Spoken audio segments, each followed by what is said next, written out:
Ok. Boa noite a todos, boa noite a todas. Nós somos da Rede Sustentabilidade, estamos iniciando aqui um curso de formação política. Hoje o assunto é registro de candidatura, prestação de contas eleitoral e propaganda eleitoral. A palestra terá duração de 1h15 e após uma roda de conversas com perguntas e respostas para retirar dúvidas ao final. O palestrante Murilo Soares de Castro, advogado do Diretório da Rede Sustentabilidade de Goiás.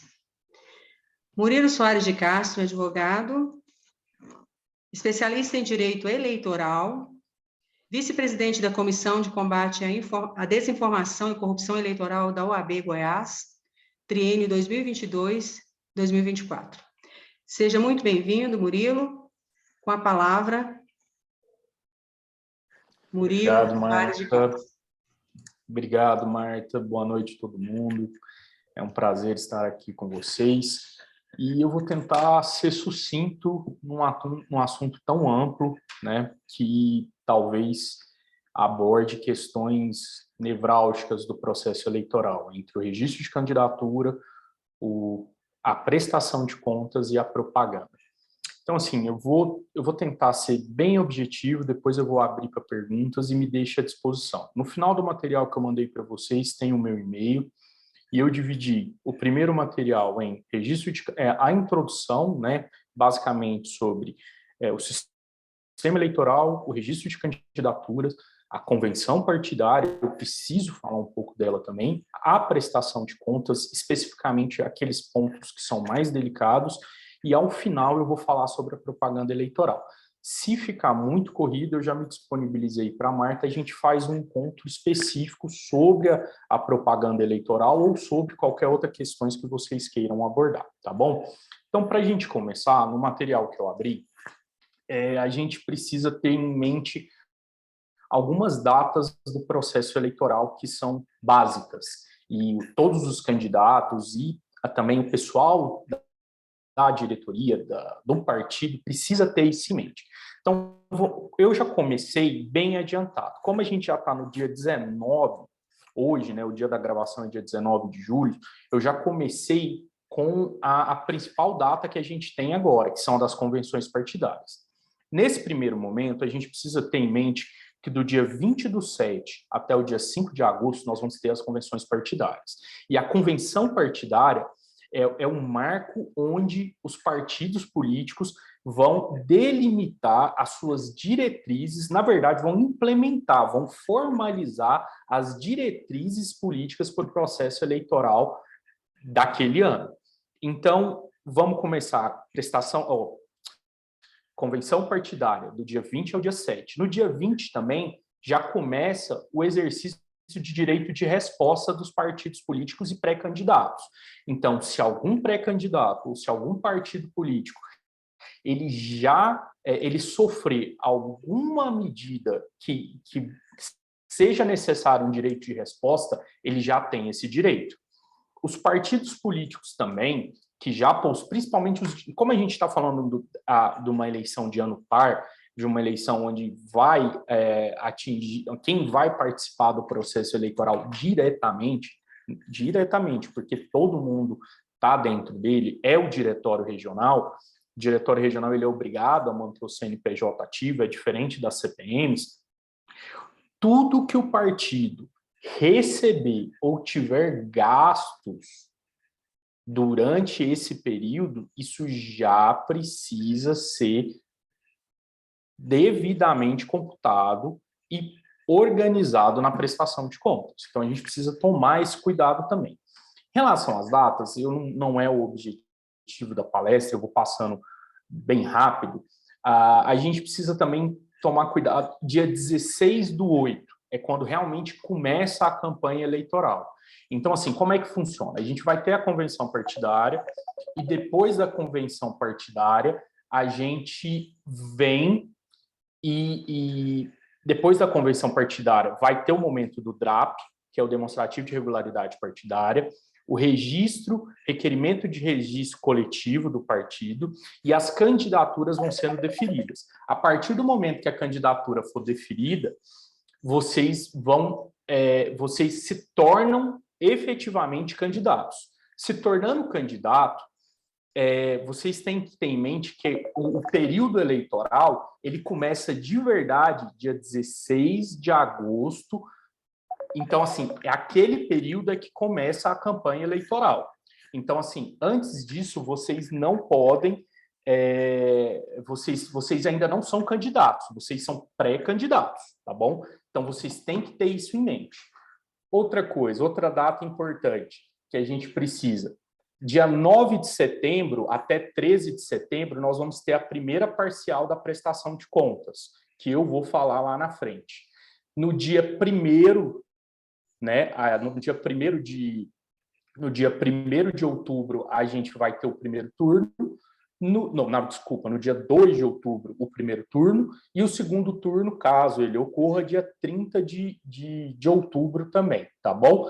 A prestação final, ela vai ocorrer no dia 1º de novembro, e no dia 19/11 é o último dia para a diplomação dos eleitos. Então, aí agora passando, no tópico 2 da legislação, eu só quis pautar, o seguinte: se vocês quiserem acessar toda a legislação compilada em um único documento, tem esse link direto do site do TSE, tá bom? E ele traz para vocês toda a documentação necessária para o pleito eleitoral. Então, assim, eu coloquei só as principais, porque eu sei que, como candidato, vocês não vão ter tempo. Vocês deveriam, né? Obviamente, seria prudente que vocês olhassem todos, mas não vai ser possível.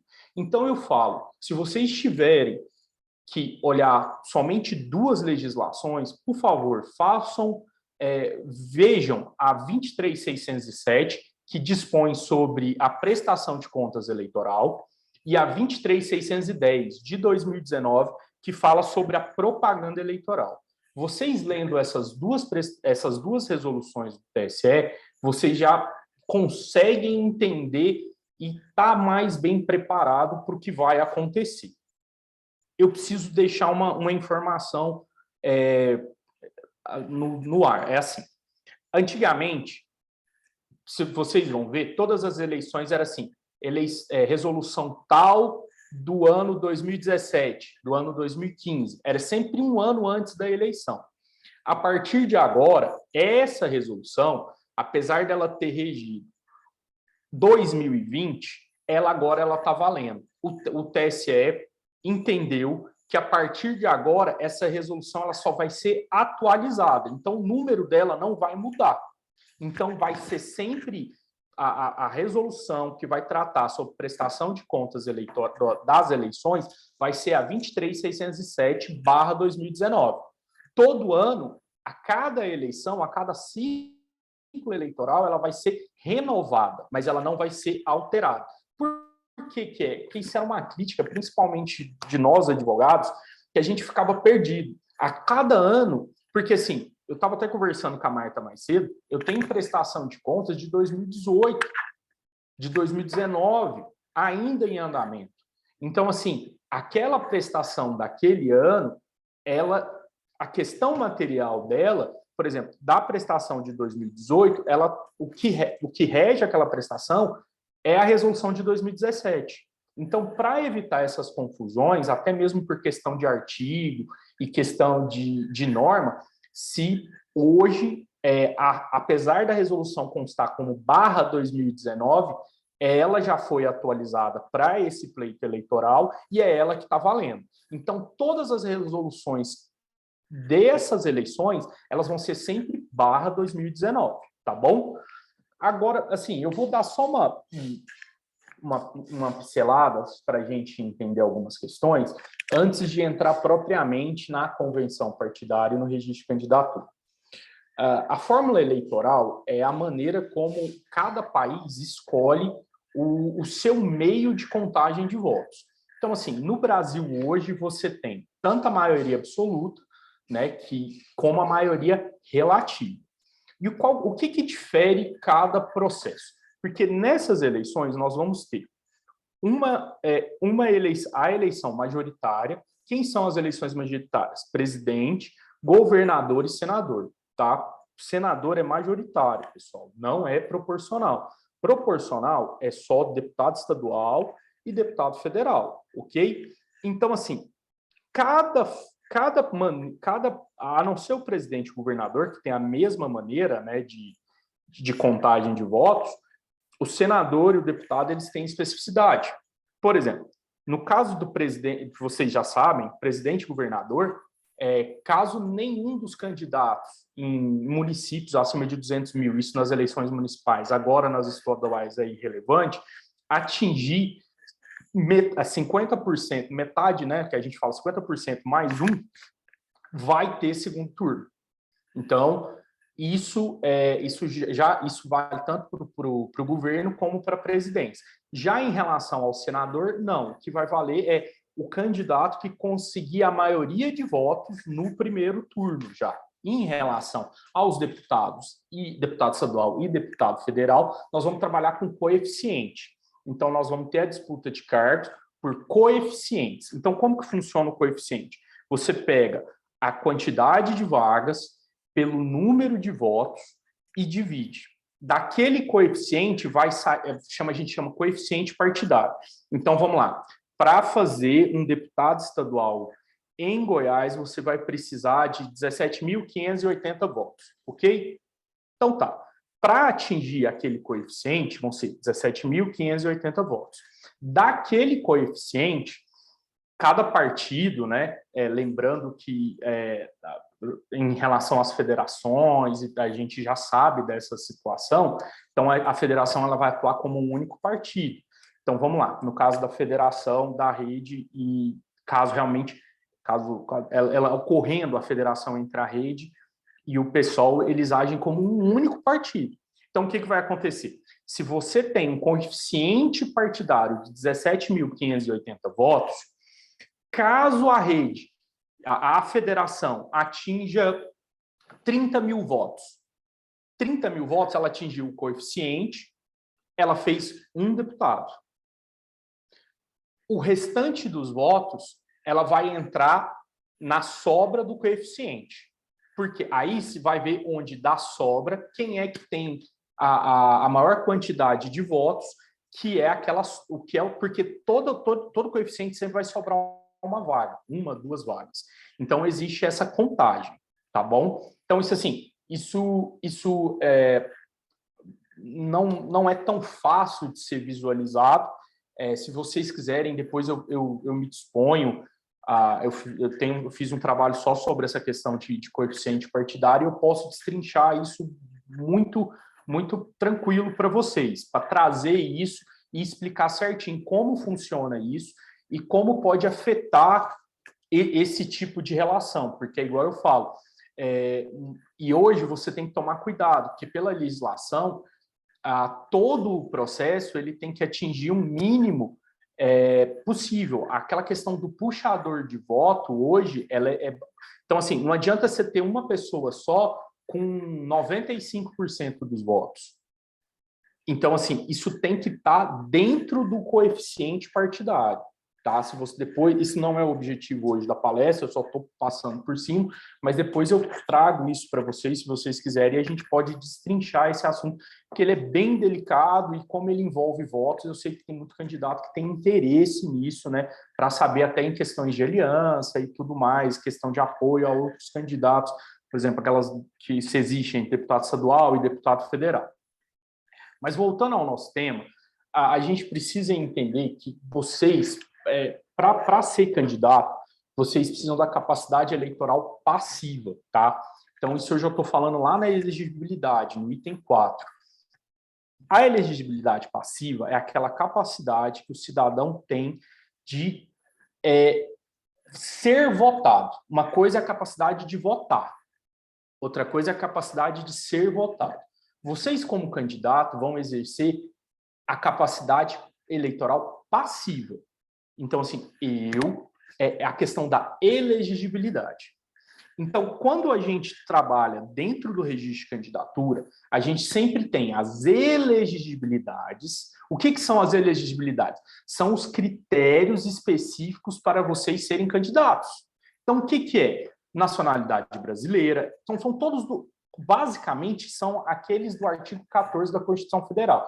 Por que são basicamente? É a questão, assim, da nacionalidade brasileira, o pleno exercício do direito político. O que é o pleno exercício do direito, exercício dos direitos políticos? É a certidão de quitação eleitoral ou a ausência de condenação por improbidade. O alistamento eleitoral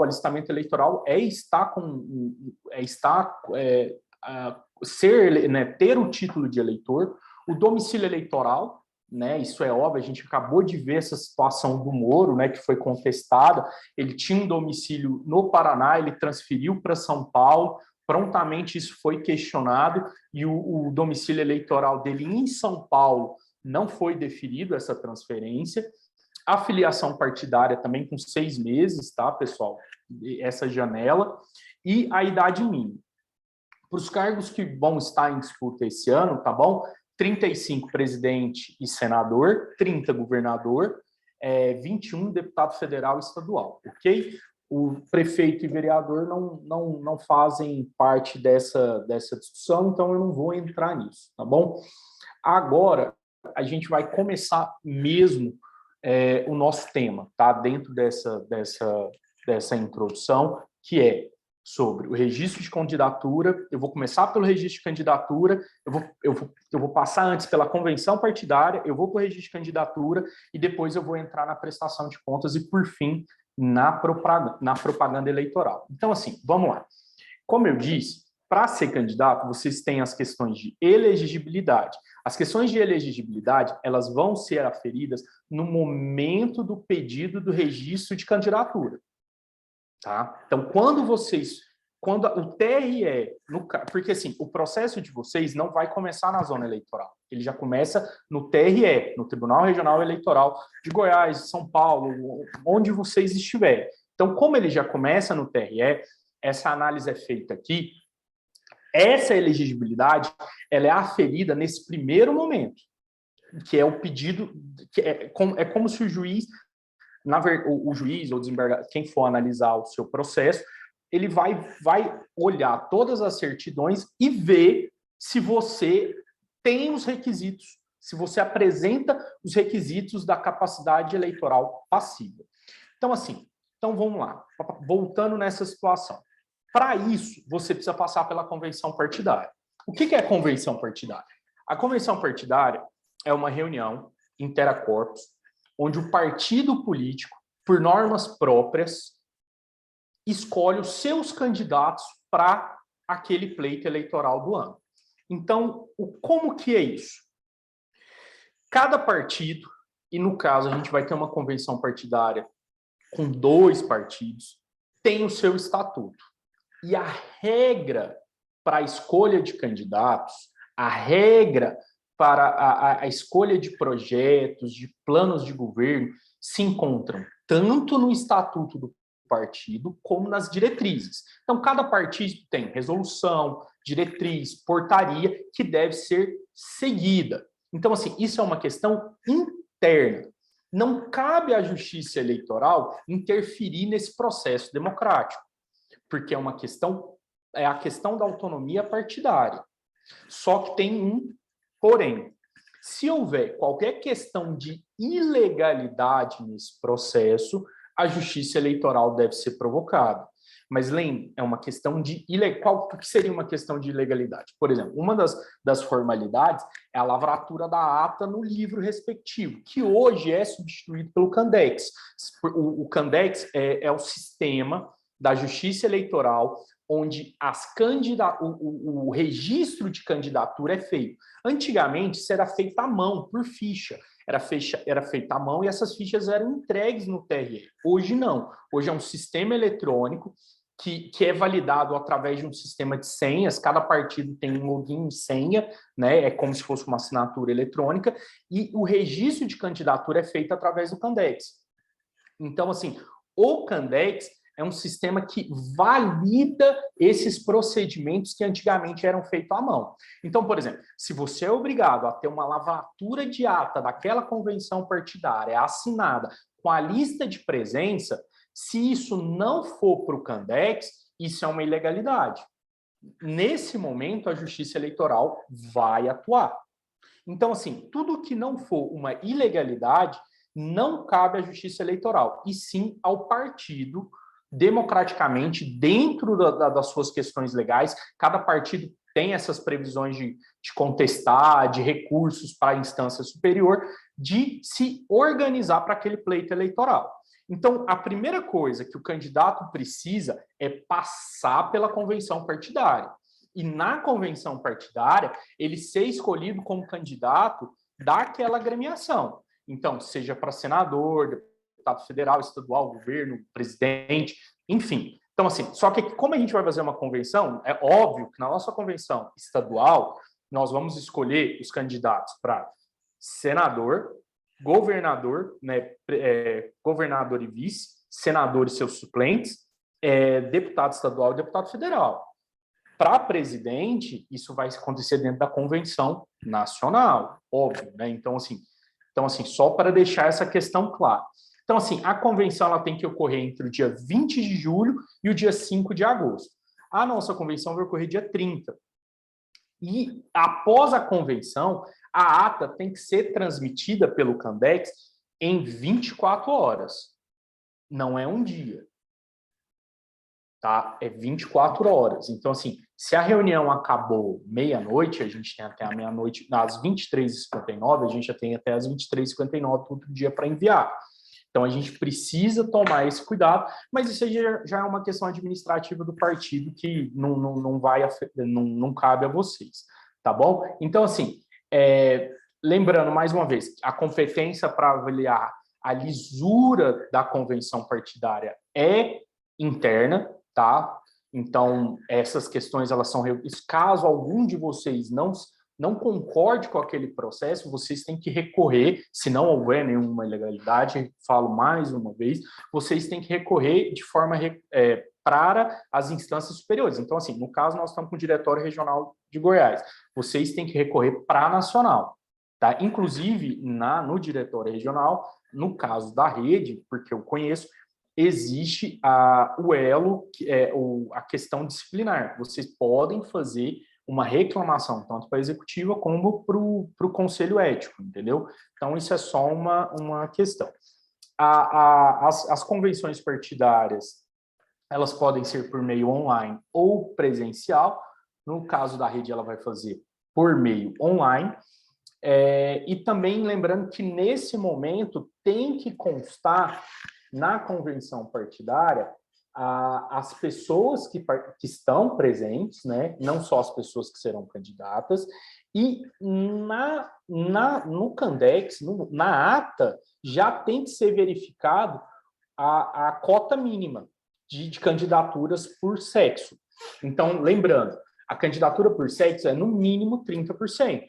Então, a gente coloca a candidatura, ela tem que atingir no mínimo. Então, assim, dentro da convenção partidária, a agremiação, ela já tem que verificar se a cota está sendo atingida, sendo que a cota ela é feita individualmente por disputa. Então, assim, não é a cota entre deputado estadual e deputado federal. Existe a cota para os cargos em disputa para deputado federal e os cargos em disputa para o deputado estadual. E essa cota ela tem que ocorrer, essa primeira verificação tem que ocorrer ali no Candex, porque isso é motivo para indeferimento do DRAP, que eu vou falar lá na frente. O que é o DRAP? Quando acabar a convenção partidária, você vai ter o DRAP, que é o demonstrativo de regularidade dos atos partidários, e o requerimento de registro coletivo. O DRAP é um processo que tira o advogado do sério e que dá mais dor de cabeça para a gente, porque se o DRAP não for deferido, todos esses candidatos, eles não podem participar do pleito. É como se a Justiça Eleitoral falasse assim, eu vou ver Porque no sistema brasileiro, a representação é partidária. Então, só pode ser candidato quem tiver filiado. Então, eu vou verificar se o seu partido está apto a participar das eleições e depois eu vou analisar o seu registro de requerimento.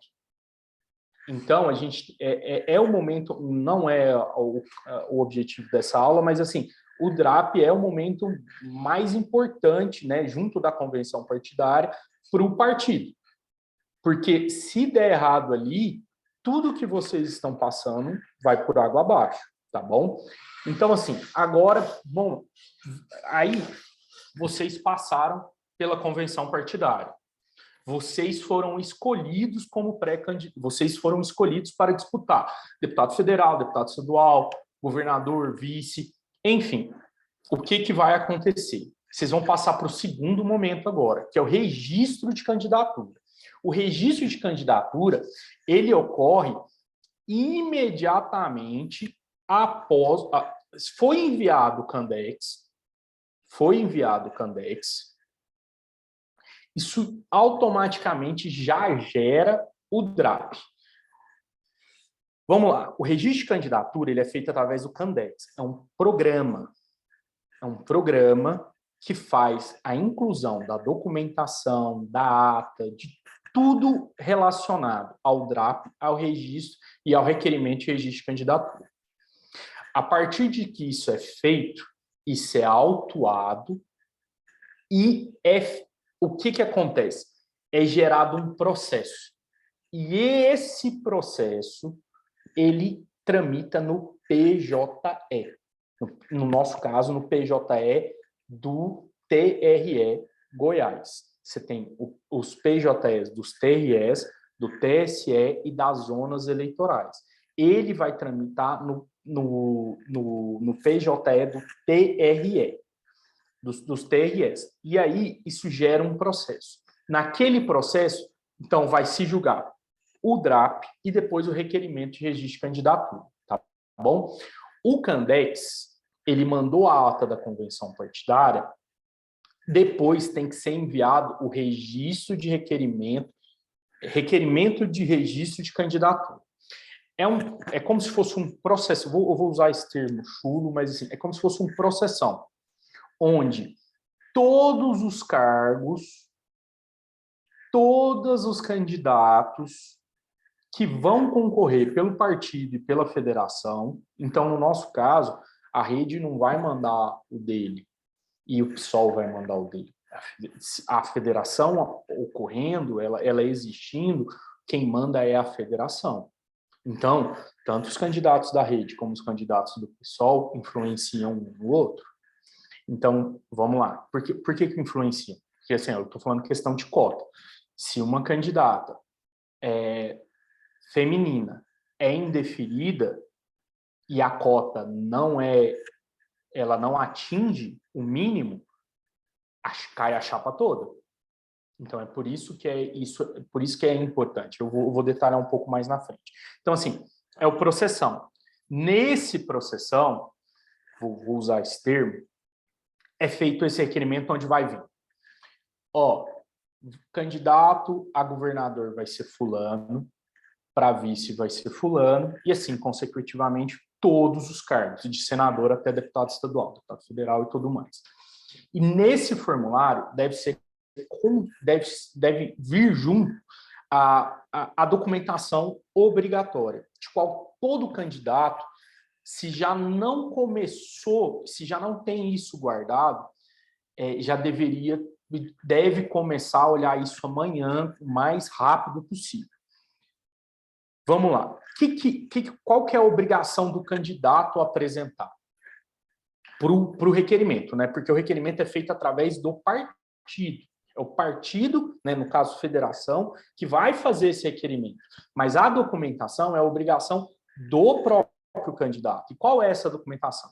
Primeiro, a relação de bens contendo a indicação e valores tudo aquilo que está na sua declaração do imposto de renda.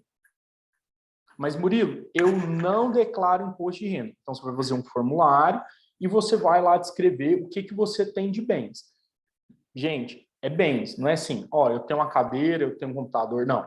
é tudo aquilo que é passível de declaração no imposto de renda. Então, assim, imóvel, bem móvel, carro, moto, aplicação financeira. Então, tudo aquilo que você deve declarar no imposto de renda, você deve preencher. É uma declaração, o TRE de Goiás ainda não mandou esse modelo para a gente. Eles sempre liberam um modelo para que seja preenchido. Assim que liberar, a gente vai mandar para a coordenação de formação política encaminhar para vocês. Então, você tem que, primeiro, fazer essa relação de bens.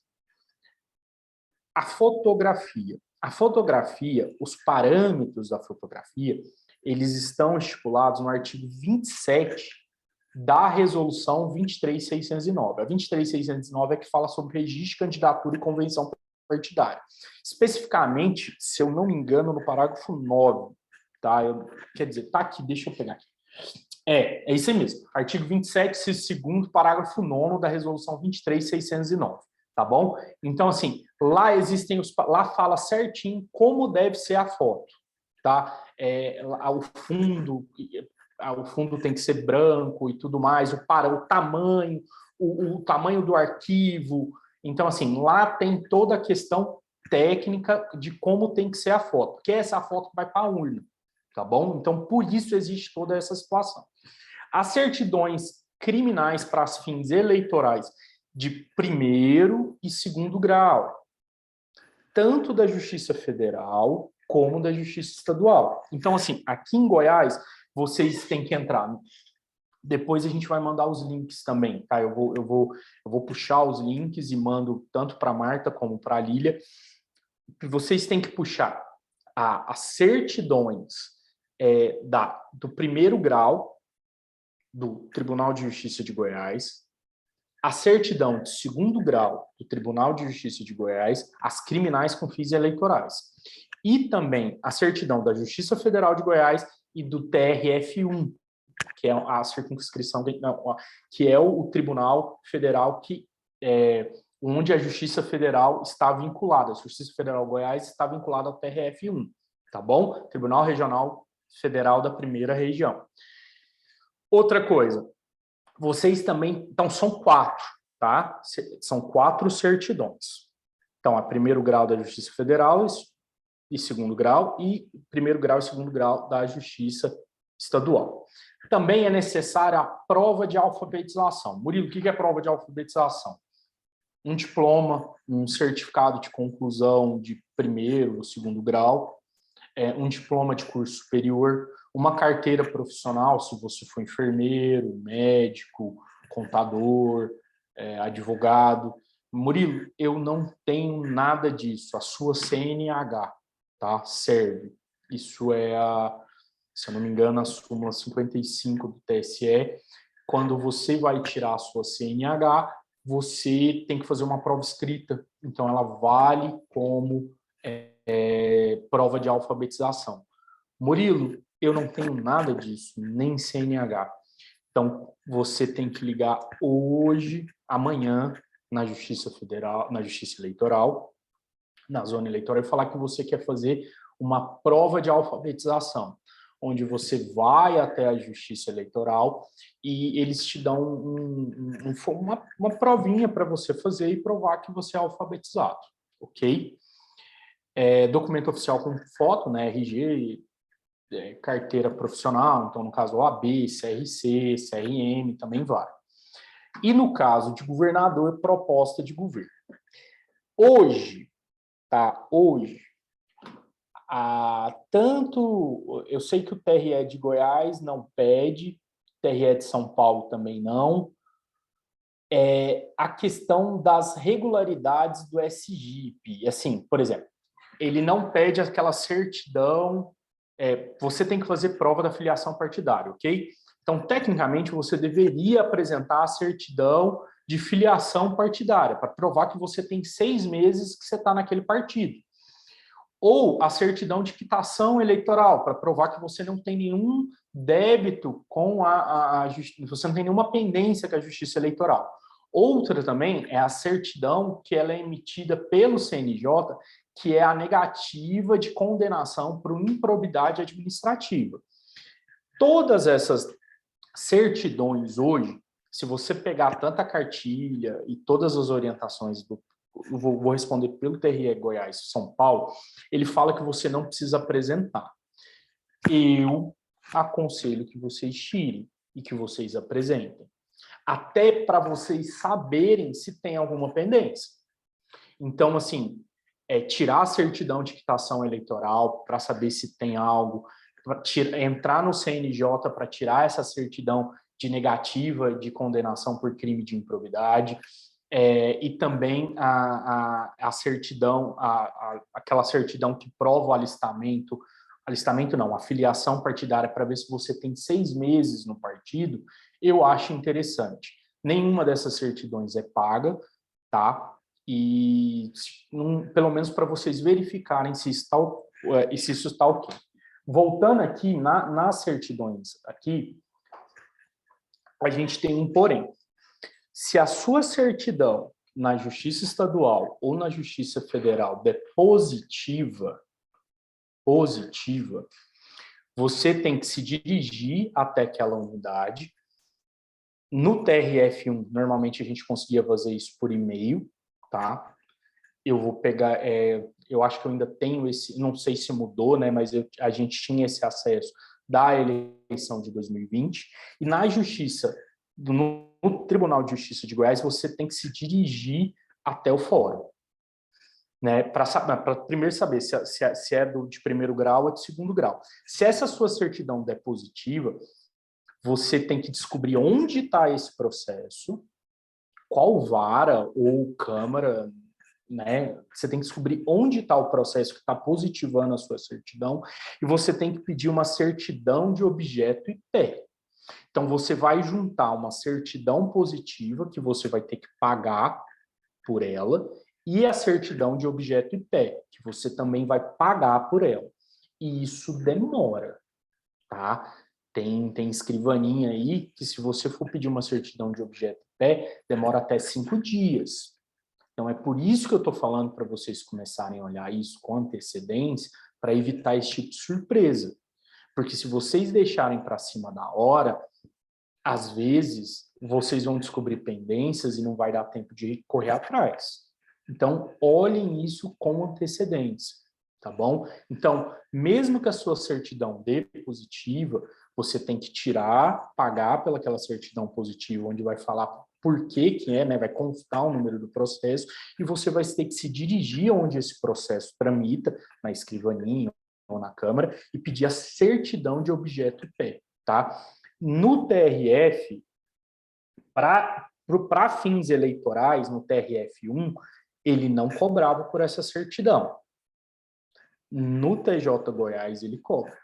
Eu não me lembro quanto que está hoje, acho que é 64, uma coisa nesse sentido. Então, tomem cuidado e vejam isso, tá? Então, em relação às certidões eleitorais também, deixei essa observação, porque, assim, muita gente, vamos lá, o partido vai combinar com vocês de todo mundo entregar essa documentação um dia antes da convenção partidária, no dia 29, um dia depois da convenção, né, quando todo mundo realmente foi efetivado. Então, muito partido põe isso. Então, vamos lá, a convenção é dia 30, no dia 1º de agosto, vocês vão ter que entregar toda essa documentação. Aí, vocês vão deixar para tirar isso no dia 30. Se tiver alguma certidão que deu problema, vocês não vão ter tempo para resolver em 24 horas. Então, assim, eu aconselho olhar isso com calma, tá? Com bastante calma, para verificar se vocês têm alguma surpresa nesse processo, tá? Casos particulares. Vamos lá. Por que é necessário essas certidões? Vocês vão verificar, a Justiça Eleitoral, ela, como eu disse lá atrás, vocês vão verificar a capacidade passiva do eleitor, a capacidade de ser votado. E vocês têm as condições de elegibilidade e as condições de inexigibilidade. Vou dar um exemplo de inexigibilidade. A Lei Complementar 6490, que é a lei de improbidade, se vocês tiverem condenações no artigo 22, que é da improbidade, vocês têm, os direitos políticos de vocês sofrem restrições. Então, as certidões vão sair positivadas.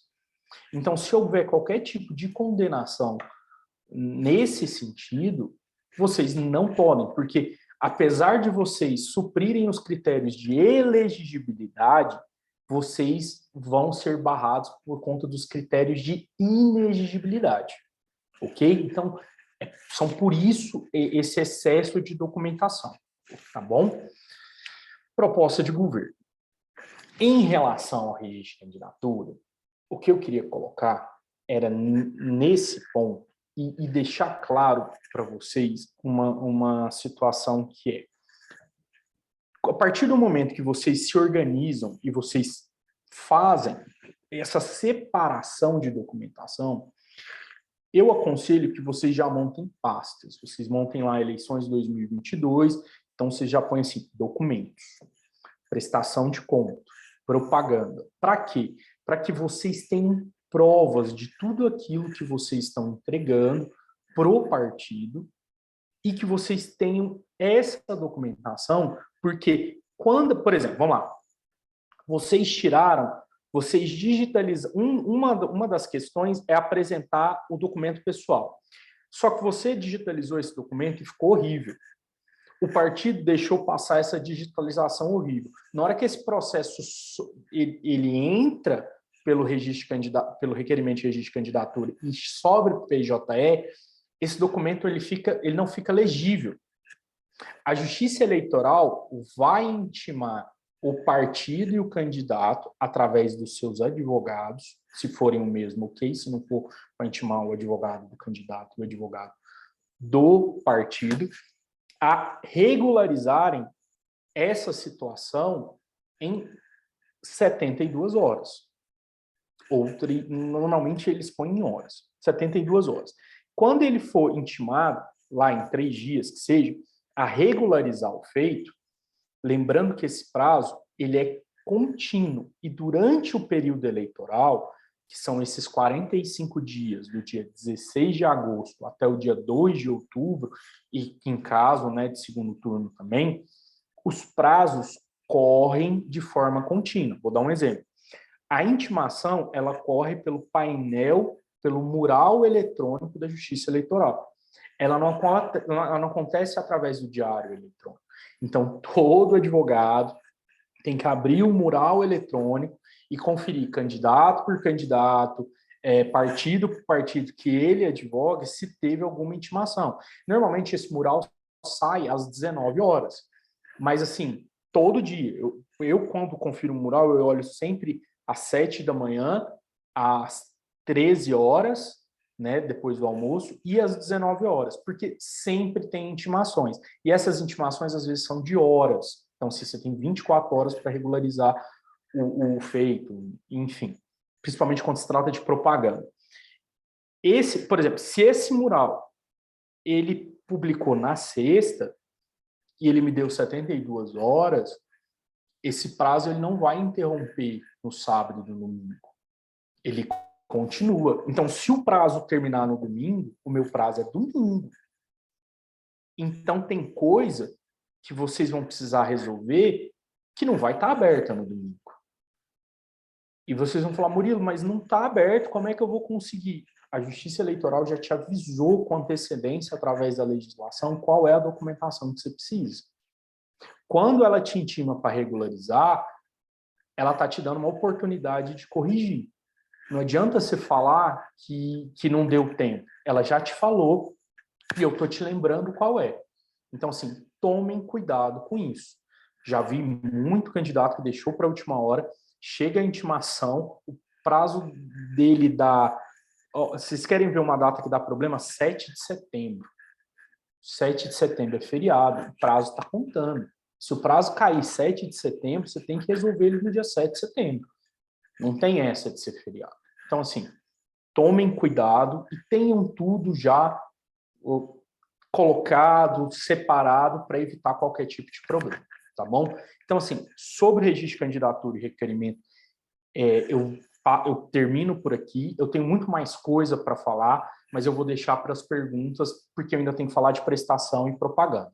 Então, assim, já peço desculpa se foi muito rápido, mas para a gente tentar falar sobre tudo, tá bom? Aí eu já vou para o item 7, que é a prestação de contas. Pessoal, a prestação de contas, ela, depois do, né, quando passa o registro de candidatura, talvez seja o maior problema dos candidatos. Por quê? Porque o candidato, muitas vezes, ele não se importa e ele não acompanha. E o problema da prestação de contas, ela não chega de forma imediata. Se você tem um problema no seu registro de candidatura, rápido, você já sabe, porque seu registro de candidatura vai ser indeferido, você não vai ser candidato. E tudo aquilo que você fez, você vai acabar perdendo. Mas a prestação de contas, não. A prestação de contas, às vezes ela demora 6 meses, 1 ano, 2. Antes de começar a apresentação, eu estava conversando com a Marta, eu tenho um candidato que eu ainda não tive julgado na zona eleitoral, na primeira instância, a prestação de conta eleitoral dele de 2020.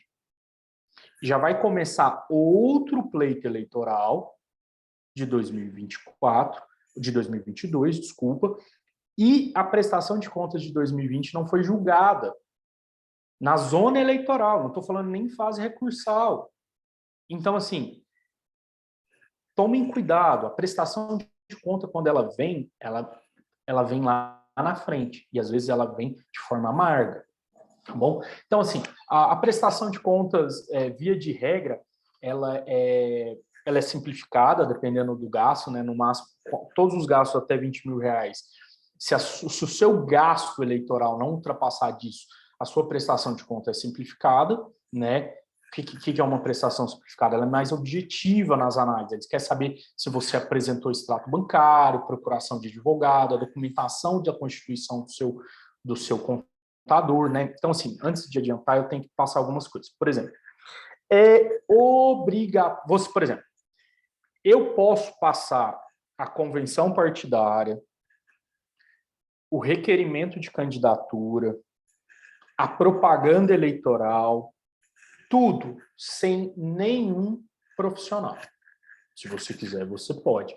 Porque se o seu requerimento de candidatura foi feito através do RRC, que é o requerimento de registro de candidatura, pelo partido, se o partido intimado te comunica dessa situação, e provavelmente ele vai te comunicar porque ele tem interesse que a chapa continue, o advogado do partido, que você vai enviar essa documentação para o partido vai mandar para o advogado, e o advogado vai peticionar junto ao PJE. Então, você consegue passar todo esse período sem nenhuma orientação. Se você fizer dentro dos parâmetros da propaganda e não tiver nenhuma representação, também. Mas em relação à prestação de contas, não. Você é obrigado a constituir um advogado e um contador. Não é só um, são ambos. Você tem que constituir um advogado e você tem que constituir um contador. E tanto esse advogado como esse contador tem que estar com os registros ok, né? Eles têm tanto no CRC como na UAB. E você é obrigado. Então, o primeiro ponto da prestação de contas, você tem que constituir esses profissionais.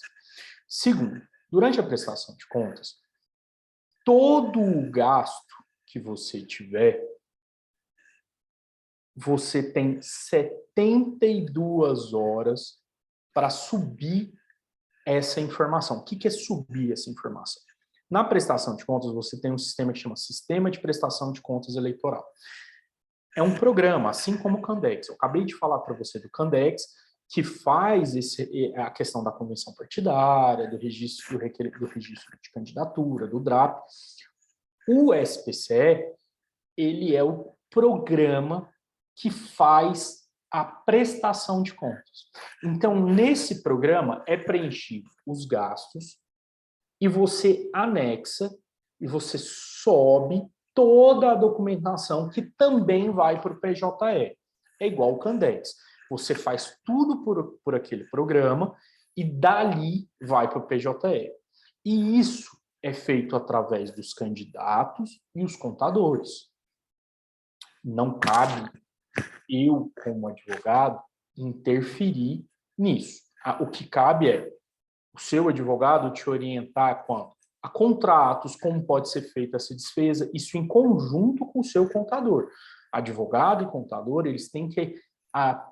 eles não precisam ser amigos, sequer precisam se conhecer, mas eles precisam ter uma tratativa, eles precisam ter uma conversa, porque senão vai dar errado. Tá? Então, se eles não tiverem uma conversa, vai dar errado. Então, eles precisam ter um mínimo de conversa, tá bom? Então, assim, como que funciona essa documentação e essas informações são feitas através do SPCE, via de regra, através do seu contador, e ali toda a informação é colocada. Então, o que são informações de gastos eleitorais? Você recebeu doação? Você teve gastos seus? Você utilizou dinheiro seu na campanha? Você recebeu fundo partidário ou fundo especial de financiamento de campanha? Qual que é a diferença? O fundo partidário é aquele fundo que a rede não recebe das despesas mensais ordinárias do partido, que também pode ser utilizado de forma extraordinária nas eleições.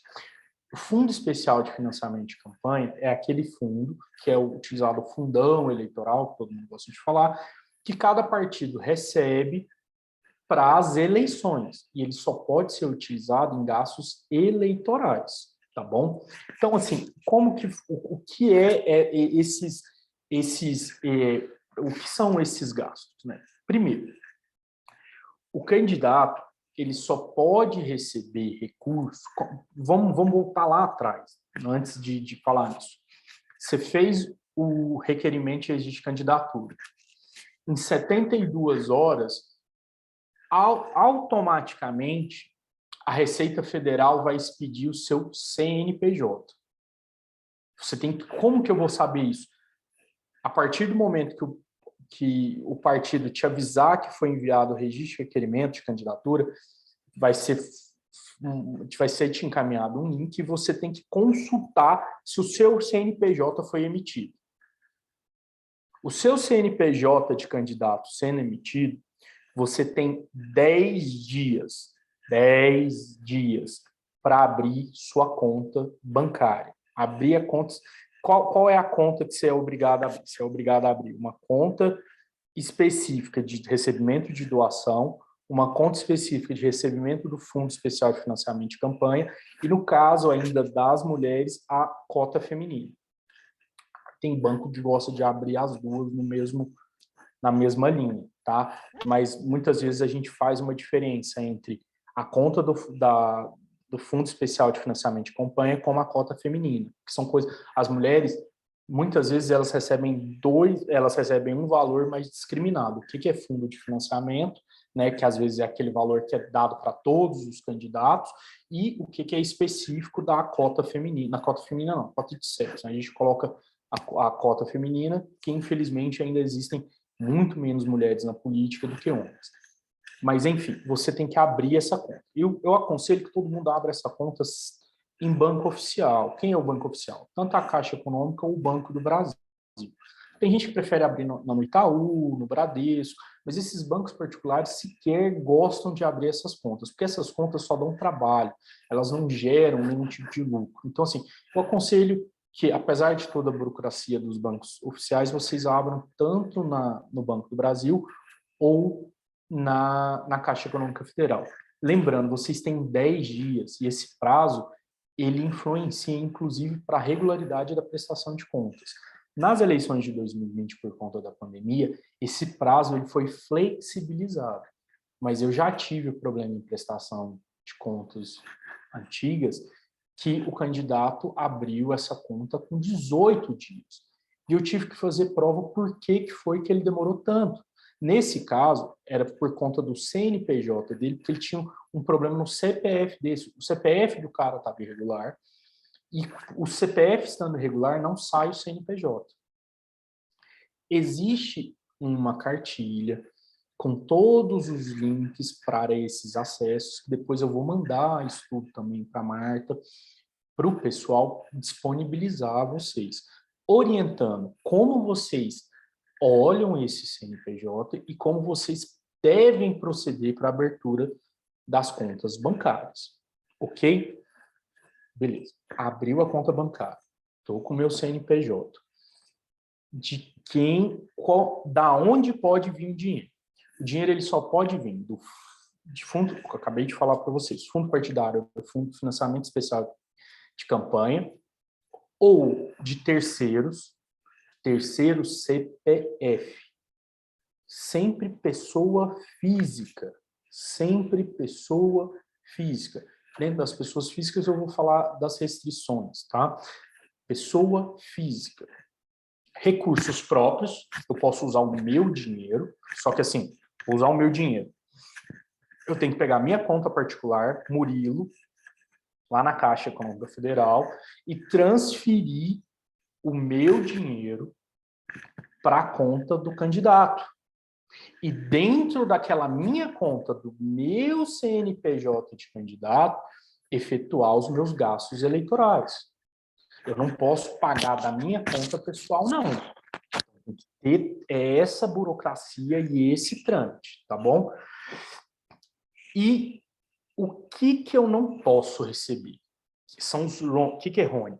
Recursos de origens não identificadas. Quando você não identifica esse, por exemplo, eu tenho um simpatizante, o cara foi lá e fez um depósito. Murilo, ele foi lá e fez um depósito na minha conta, ele tinha um número da minha conta de candidato, ele fez um depósito para mim porque ele confia na minha candidatura. E aquele depósito não emitiu recibo eleitoral e não ficou vinculado ao CPF.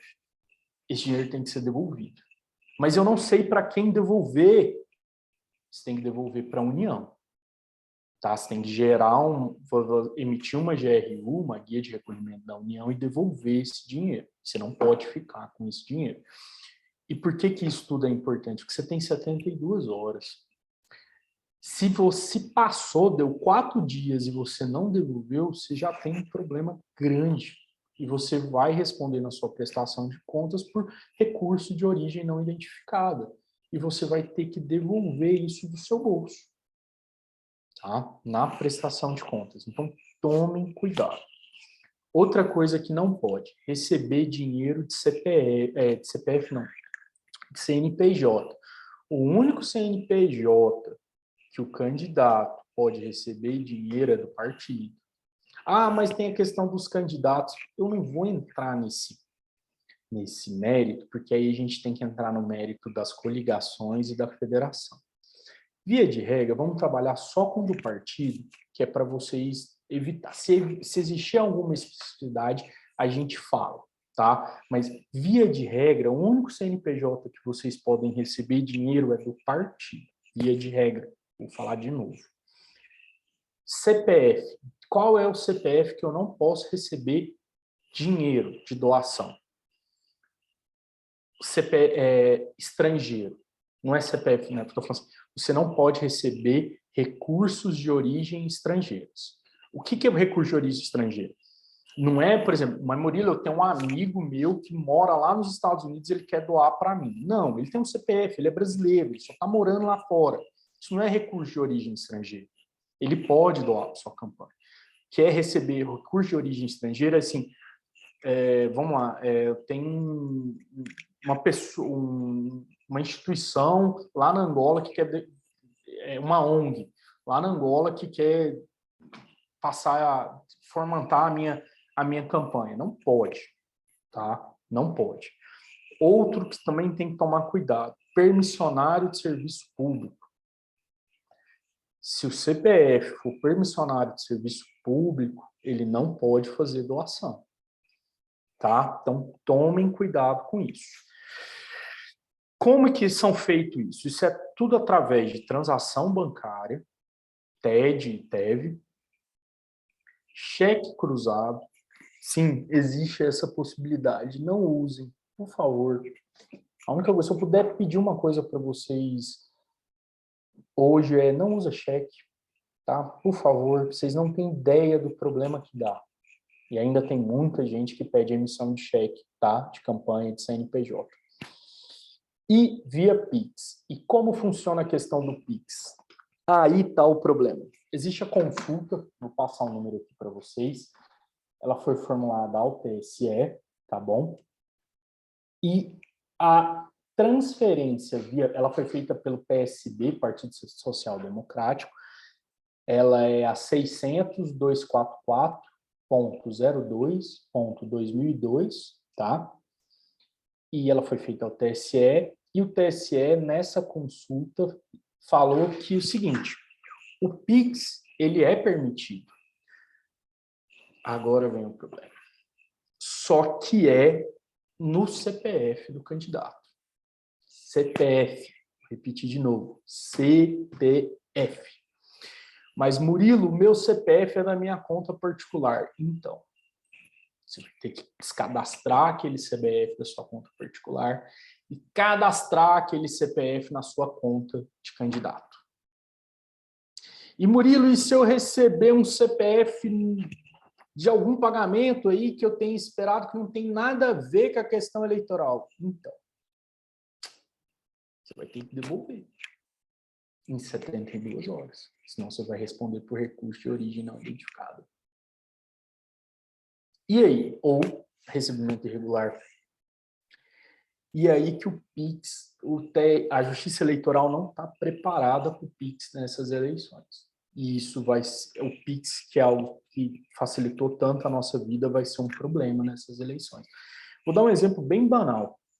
Você tem um adversário político, tá? Qualquer um que seja. Essa pessoa tem acesso ao seu CPF. E ele sabe que você cadastrou o seu CPF na campanha. Ele pode fazer Pix durante a eleição inteira, para que um deles passe e não conste na sua prestação de contas, para atrapalhar a sua prestação de contas. Mas, Murilo, isso é uma questão bem absurda. Eu falei, eu sei, mas nós estamos falando de eleição. A eleição sempre tem questões bastante absurdas. Então, assim, é possível? É, mas é só no seu CPF, no CPF do candidato. Então, fica nessa questão. Outra coisa, doação. Eu tenho um amigo que quer doar para minha campanha. Beleza. Quanto que ele pode doar? 10% do imposto de renda do exercício anterior dele. Então, assim, se eu estou no meu limite do meu imposto de renda, acho que o limite do imposto de renda hoje é 28 mil. Se eu estiver errado, vocês me desculpem, mas eu vou usar esse patamar. 28 mil, que é o anual, o limite do meu imposto de renda é 2.000, eu posso doar 10%, 2.800. Tá? Então, assim, tomem cuidado com isso também. Outra coisa, a transferência com recibo, ela tem que ser sempre até 1.604. Isso vale para depósitos no mesmo dia. Existem pessoas que fazem vários depósitos, né, várias doações, e às vezes ultrapassa esse limite. Tomem cuidado, tá? Tomem cuidado. Bens e serviços. Você só pode doar bens e serviços daquilo que você faz ou daquilo que é seu. Vou dar um exemplo muito besta que acontece. Eu tenho, não é possível hoje, né? Mas eu vou dar esse exemplo assim. Eu tenho um site, eu quero pagar um site para um candidato. Um site. O site é meu? Não. Então você tem que doar o dinheiro para a conta do candidato e da conta do candidato, o candidato contratar o serviço da hospedagem. Você só pode fazer, por exemplo, eu sou um arquiteto e eu quero doar o meu serviço de arquitetura para o comitê daquele candidato. Beleza, você faz a doação estimada do serviço, faz o contrato, tem que colocar o valor dessa doação. Então, assim, olha, se eu fosse cobrar aquilo de uma pessoa normal, eu ia cobrar R$2.000. Então, a sua doação estimada é de R$2.000, lembrando dos 10%. Então, assim, se eu vou fazer uma doação estimada, eu tenho que estar dentro do limite dos 10% do meu imposto de renda do exercício financeiro anterior. Então, eu vou ser arquiteto, eu vou fazer uma doação estimada do meu serviço de arquitetura para o comitê do candidato, eu tenho que fazer o contrato, fazer essa doação estimada e falar que eu estou doando aquele serviço e aquele valor tem R$2.000. Aí eu posso, ok? Fora isso, não. Tá bom? Então, por exemplo, eu como advogado, bem que advogado tem algumas outras particularidades por conta da OAB, eu não vou dar esse exemplo, tá bom? Outra coisa, a questão o que pode ser gasto. Então tá, recebi o dinheiro está na minha conta, ele veio do fundo, ele veio de doação de terceiro, ele veio de recurso próprio e ele tá ok para eu usar. O que eu posso usar? Para que eu posso usar? Você pode usar para publicidade, para contratação de pessoas de serviço, comitê e comício, e para carro de som, tá, né? O pessoal ainda usa isso, tá? O carro de som pode, e transporte e alimentação também da campanha, ok? E aí, esses são os gastos eleitorais permitidos, tá bom? E lembrando, toda vez que for feita uma prestação de serviço, tem que ficar discriminado valor. Se pede muito que se emita nota fiscal, existem pessoas que não têm isso ou não gostam de emitir nota fiscal por conta de evasão. Então, assim, contrato, nota fiscal, comprovante de transferência para a pessoa, né, para o CPF ou para o CNPJ que está prestando serviço, endereço, né? Então, isso tem que vir formalizado, tá bom? Para não ter problema. Na prestação de contas, você depois vai ter que apresentar os extratos dessas contas bancárias. Então, quando acabar a eleição, você vai ter que ir ao banco, pedir para essas contas serem encerradas e pedir o extrato da conta bancária, ele tem que ser apresentado e é obrigatório. Se você não apresentar, suas contas são julgadas como não prestadas, ok?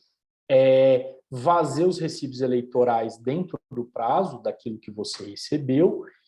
E se sobrar dinheiro, Murilo, o que eu faço? Eu saco? Não, você tem que emitir uma GRU e devolver para a União. Mas, Murilo, esse dinheiro que sobrou fui eu que coloquei, ou foi doação de um amigo meu, ele não é seu. Ele não é seu. Você tem que devolver ele. Através de GRU, você tem que devolver isso para a União, tá bom?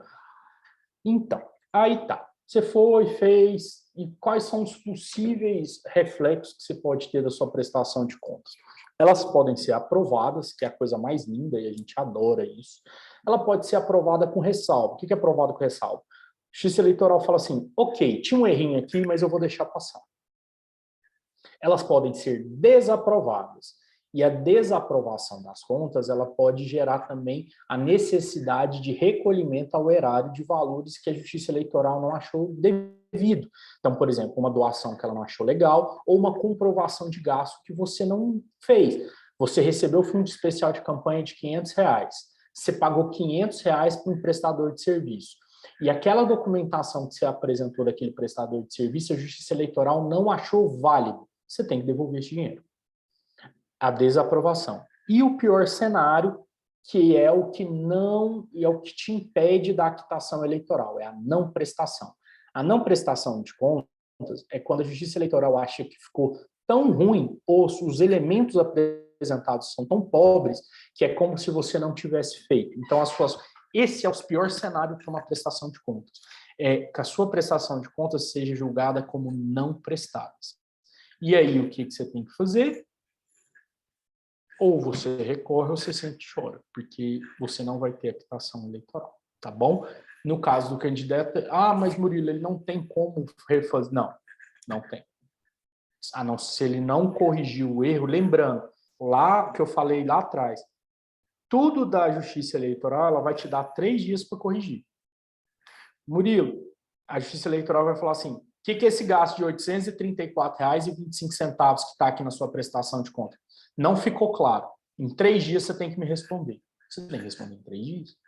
Então, isso você tem que ter essa tratativa boa com o seu advogado, com o seu contador, e você também saber que você tem que estar disponível a essas pessoas.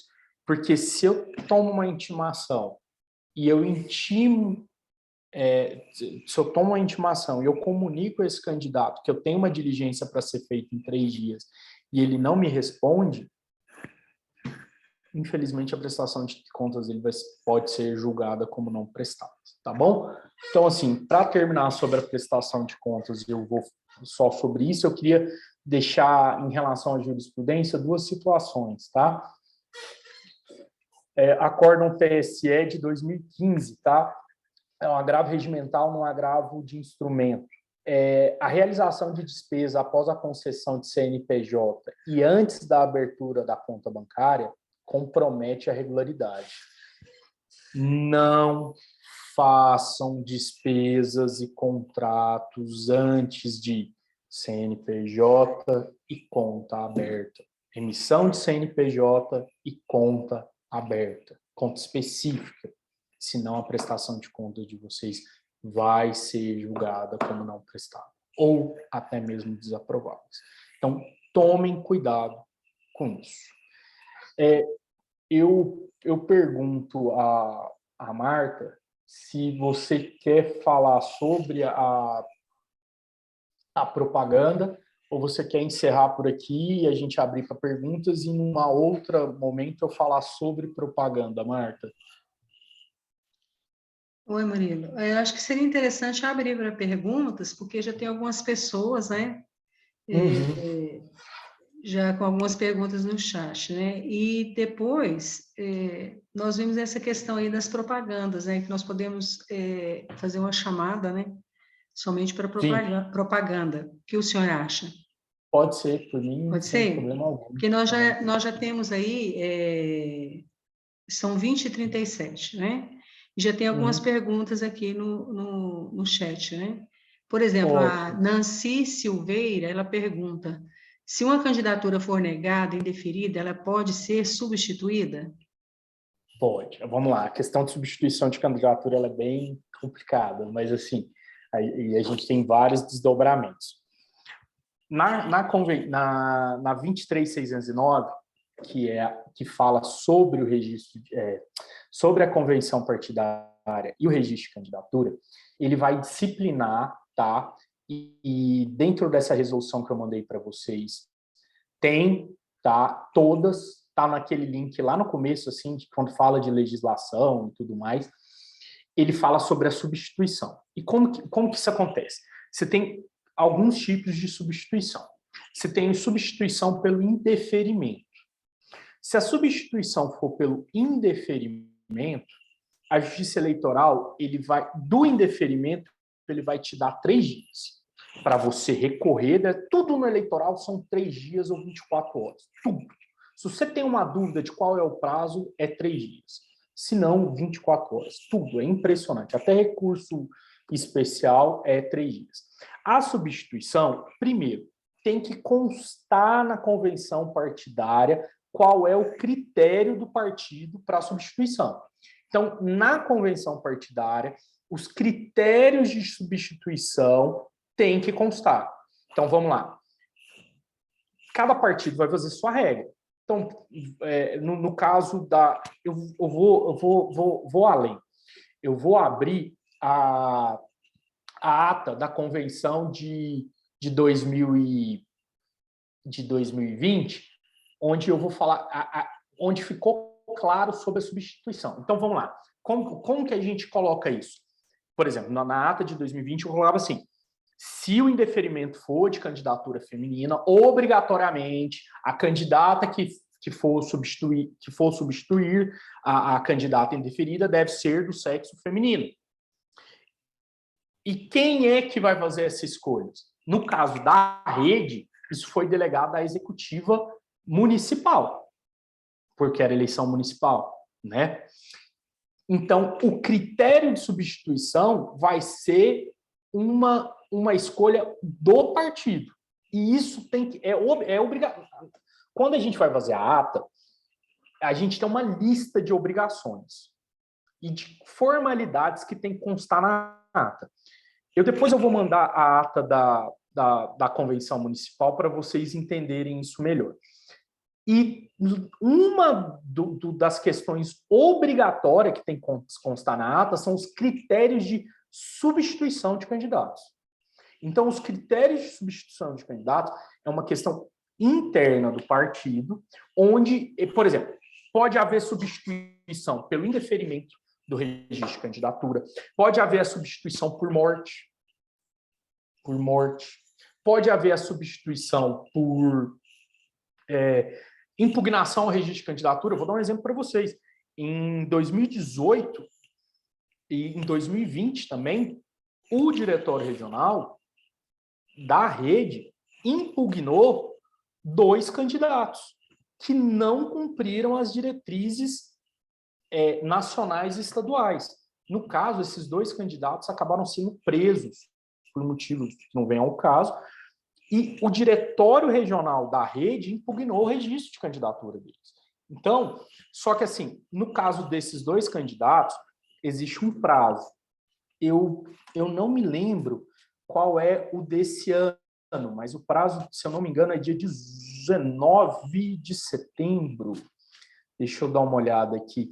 O último dia para fazer uma substituição, se eu não me engano, é dia 19 de setembro, tá? Deixa eu conferir. Enfim, não vem o caso qual é o dia específico.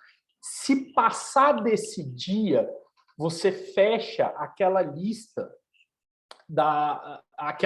é como se a urna é fechada e você não consegue ter mais substituição. É por isso que vai chegando na data limite da substituição, é um ponto extremamente tenso para o partido, porque o partido tem 2 opções. Eu vou dar exemplo para vocês em 2018 com o Lula. Vocês lembram que o Lula foi candidato.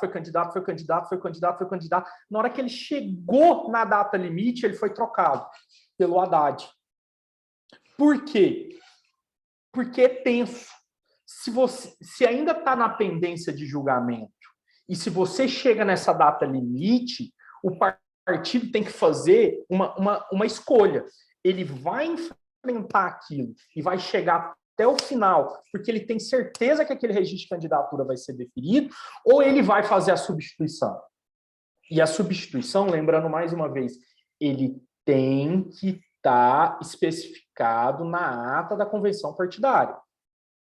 Tá bom? Então, os critérios de substituição, existem as situações específicas que estão na convenção, por exemplo, morte. A partir do conhecimento do grupo, né, por exemplo, um candidato morreu. A partir do conhecimento pelo partido que esse candidato morreu, ele tem que pedir a substituição. E existem os critérios, então tem que apresentar a certidão de óbito lá e faz essa substituição. Agora, quem vai ser o candidato escolhido depende de cada partido. No caso da rede, nas eleições estaduais, era a executiva estadual, nas eleições municipais, a executiva municipal.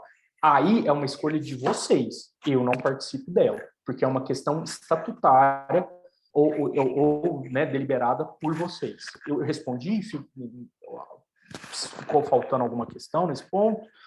Eu creio que sim. Tem uma outra pergunta aqui da Ana Paula, Grupo de Potestade. Murilo, os candidatos escolhidos para a disputa eleitoral obrigatoriamente devem participar da eleição partidária? Deixa eu ver se eu entendi. Se o candidato que foi escolhido na convenção partidária, ele tem que estar lá presente. Exato. Eles devem participar da convenção? No caso, a convenção vai ser online? Assim, o que a gente fala é o seguinte: ele tem, no mínimo, constar na assinatura. Só que, assim, hoje, essa assinatura ela é maquiada, porque a assinatura de presentes ela vem da ata que é preenchida. Se coloca que o Murilo estava presente, o Murilo estava presente. Porque, assim, isso só pode ser contestado quem estava lá dentro. Aí você fala assim, mas o fulano foi escolhido ou não. Olha, isso é extremamente polêmico e eu entendo que não necessariamente. Quem tem que estar presente é o secretário. As únicas pessoas que são obrigadas a estarem presentes na convenção partidária é o presidente da convenção e o secretário da convenção. por lei, as únicas pessoas que são obrigadas a estar lá são essas duas. Então, assim, acho complicado? Acho. Acho que deveria estar lá? Acho. Mas estou deixando meu ponto de vista também sobre essa situação da assinatura da lista, porque a assinatura é online. Quem for preencher o Candex é que vai colocar as informações necessárias. E a legislação fala especificamente sobre a questão do presidente e do secretário, tá? Então, assim, é mais ou menos isso. Eu não sei se eu respondi assim, sim. Não é que eu estou falando que dá para fazer, mas hoje o que existe é isso. Então, como é preenchido pelo Candex, vocês podem colocar a informação que vocês acharem válida, e quem pode contestar isso são os próprios filiados. Então, é isso que a gente tem. Certo. As assinaturas são online? Não são Não são online. São como? Quem for preencher o Candex vai colocar quem estava presente. Aí eu aconselho sempre a imprimir essa ata, né? Ela ser impressa e colher a assinatura das pessoas. Ou se não, numa lista mesmo, porque não custa nada. Vocês mesmos fazem uma lista lá na hora e colocam nome e CPF. Nome e CPF. Se quiser fazer mais bonitinho ainda, coloca nome, CPF, título de eleitor. Tá? Então, assim, tenham isso também. É porque, assim, o Candex, ele dá essa presunção de veracidade. Tá bom? Só que, assim, lembrando, depois, isso vai ter que ser assinado tanto pelo presidente como pelo secretário, e isso tem que ficar em guarda do presidente e do secretário da convenção, caso a Justiça Eleitoral peça. Então, custa nada. Faz uma lista, pega a lista de presente, pede para todo mundo assinar, coloca nome e CPF de cada um, e vamos dizer assim, você vai perder ali 2 minutinhos, mas você vai ter uma segurança maior. Uma pergunta, essas assinaturas, elas são online ou podem ter certificação digital ou é presencial? A Justiça Eleitoral não fala sobre isso, tá? Mas hoje, pela lei, principalmente por conta da questão do certificado digital, principalmente porque hoje tem a assinatura do gov.br, e a Justiça Eleitoral, em outros documentos oficiais, ela tem aceitado a assinatura eletrônica. Por exemplo, a procuração com assinatura eletrônica, ela tem aceitado, tá? Desde que isso fique. Eu gosto de dar um exemplo que, assim, ó, muitas vezes a pessoa usa o Adobe, né, para assinar. No primeiro, fica a assinatura. As outras assinaturas que vão sendo salvas, elas vão apagando as anteriores, tá? Elas vão apagando as anteriores. Acabei de ver um negócio ali que a Lídia acabou de colocar e eu preciso informar A isso. pergunta dela Se é ela se for for híbrida, híbrida, tem que ser filmada, gravada? aí eu entendo que sim, porque ele fala o seguinte: se for presencial, não precisa gravar. Se for virtual, precisa gravar. Então, eu entendo que se ela tem um formato híbrido, aí seria obrigatório a filmagem, por segurança. Por segurança. Então, eu entendo que talvez só a questão presencial fosse melhor. Por quê? Isso é só uma opinião, tá? Por quê? Porque eu sei que durante a convenção partidária são discutidas questões técnicas e estratégias do partido. E se vocês filmarem, vai ter que ficar à disposição. Então, às vezes, vocês podem ter acesso de outras pessoas e outros partidos que vocês não querem que saibam que tenha acontecido na convenção partidária. Então, assim, é só uma dica, mas isso é uma questão interna que vocês vão escolher, tá? Mas eu, por prudência, se for híbrida, eu filmaria. Eu entendo que tem que ser filmada assim. Mas a híbrida, ela pode ser filmada e pode ser assinada digitalmente? Pode, porque a assinatura digital, ela hoje, como eu disse, a Justiça Eleitoral ela tem aceitado muito essa situação, e eu não vejo problema. Não tenho tido problema, na verdade. Então, tem desde 2018 que a Justiça Eleitoral trabalha com a assinatura eletrônica. Lembrando só essa questão que eu dei para vocês. Muita gente usa Adobe e ele vai salvando em cima e vai perdendo. Então, vocês vão precisar de um outro assinador. Por exemplo, se vocês pesquisarem, tem o Serpo. O Serpo é do governo federal, ele é um programa bem legal. Tem um programa do TSE de São Paulo também, que ele faz essa assinatura. Então, vocês vão ter que buscar um programa que ele pegue várias assinaturas e aceite isso, entendeu? Porque o problema da assinatura é o seguinte, a Marta está na casa dela, a Lília está na casa dela e o Sérgio está no... Não, o Sérgio está com a Lília. A Ana Paula está em outro lugar. Então, assim, vai dar problema, porque você vai salvando novos documentos. Então, isso vocês têm que pensar, tá? Em relação a essa questão dessa particularidade da assinatura eletrônica. Mas sim, a Justiça Eleitoral, ela aceita a assinatura eletrônica hoje muito bem, na verdade. Tá bom? Porque hoje em dia até a escritura, né? Você faz a Sim, assinatura digital. Hoje em dia, mais exato. do que nunca, é a digitalização. E as pessoas, por exemplo, que não poderão, ou por algum motivo, né, não Uhum. poderão estar presencial, você tem que dar uma solução. E se você faz somente presencial, você não estará inibindo dessas pessoas participarem, porque, vamos dizer assim, determinados acontecimentos ocorrem e que aí não dá para a pessoa estar naquele momento. O que o Aqui, senhor acha disso?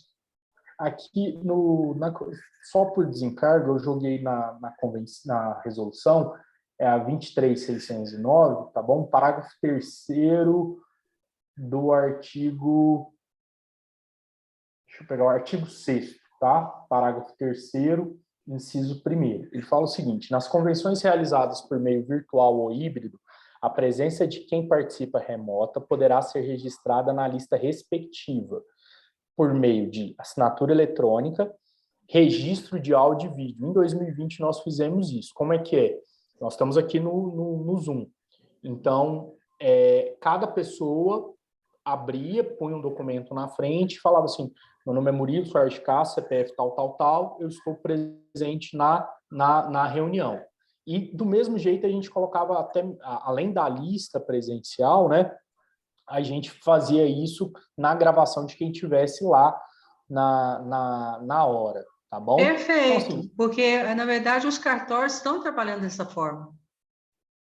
e assim, o que tem, o que é importante são as identificações, tá? É identificar, então sempre por nome, CPF, tá bom? Essas questões, mas sim, existe essa possibilidade, vocês vão chegar a um consenso, tá? De como que isso como vocês vão fazer. Agora, se for híbrido ou virtual, aí vai ter que gravar, tá? Aí é uma questão técnica, né? Como que vocês vão fazer. Doutor Murilo, a Lília está levantando a questão se der um problema de internet e cair a energia. Faz isso comigo não, Lília, pelo amor de Deus. Aí tem que parar, pegar, gravar pelo celular, mas assim, a Justiça Eleitoral, ela não trabalha com essa situação. Ou se não interromper, né? Vocês sabem que vocês podem interromper a convenção, né? E continuar no outro dia. Só que assim, a nossa convenção já vai acontecer no dia 30, né?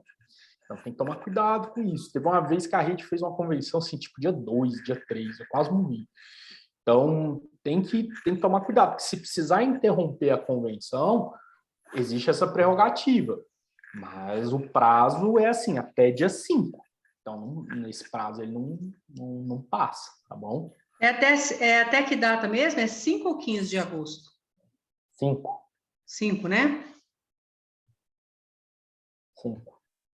Quem mais?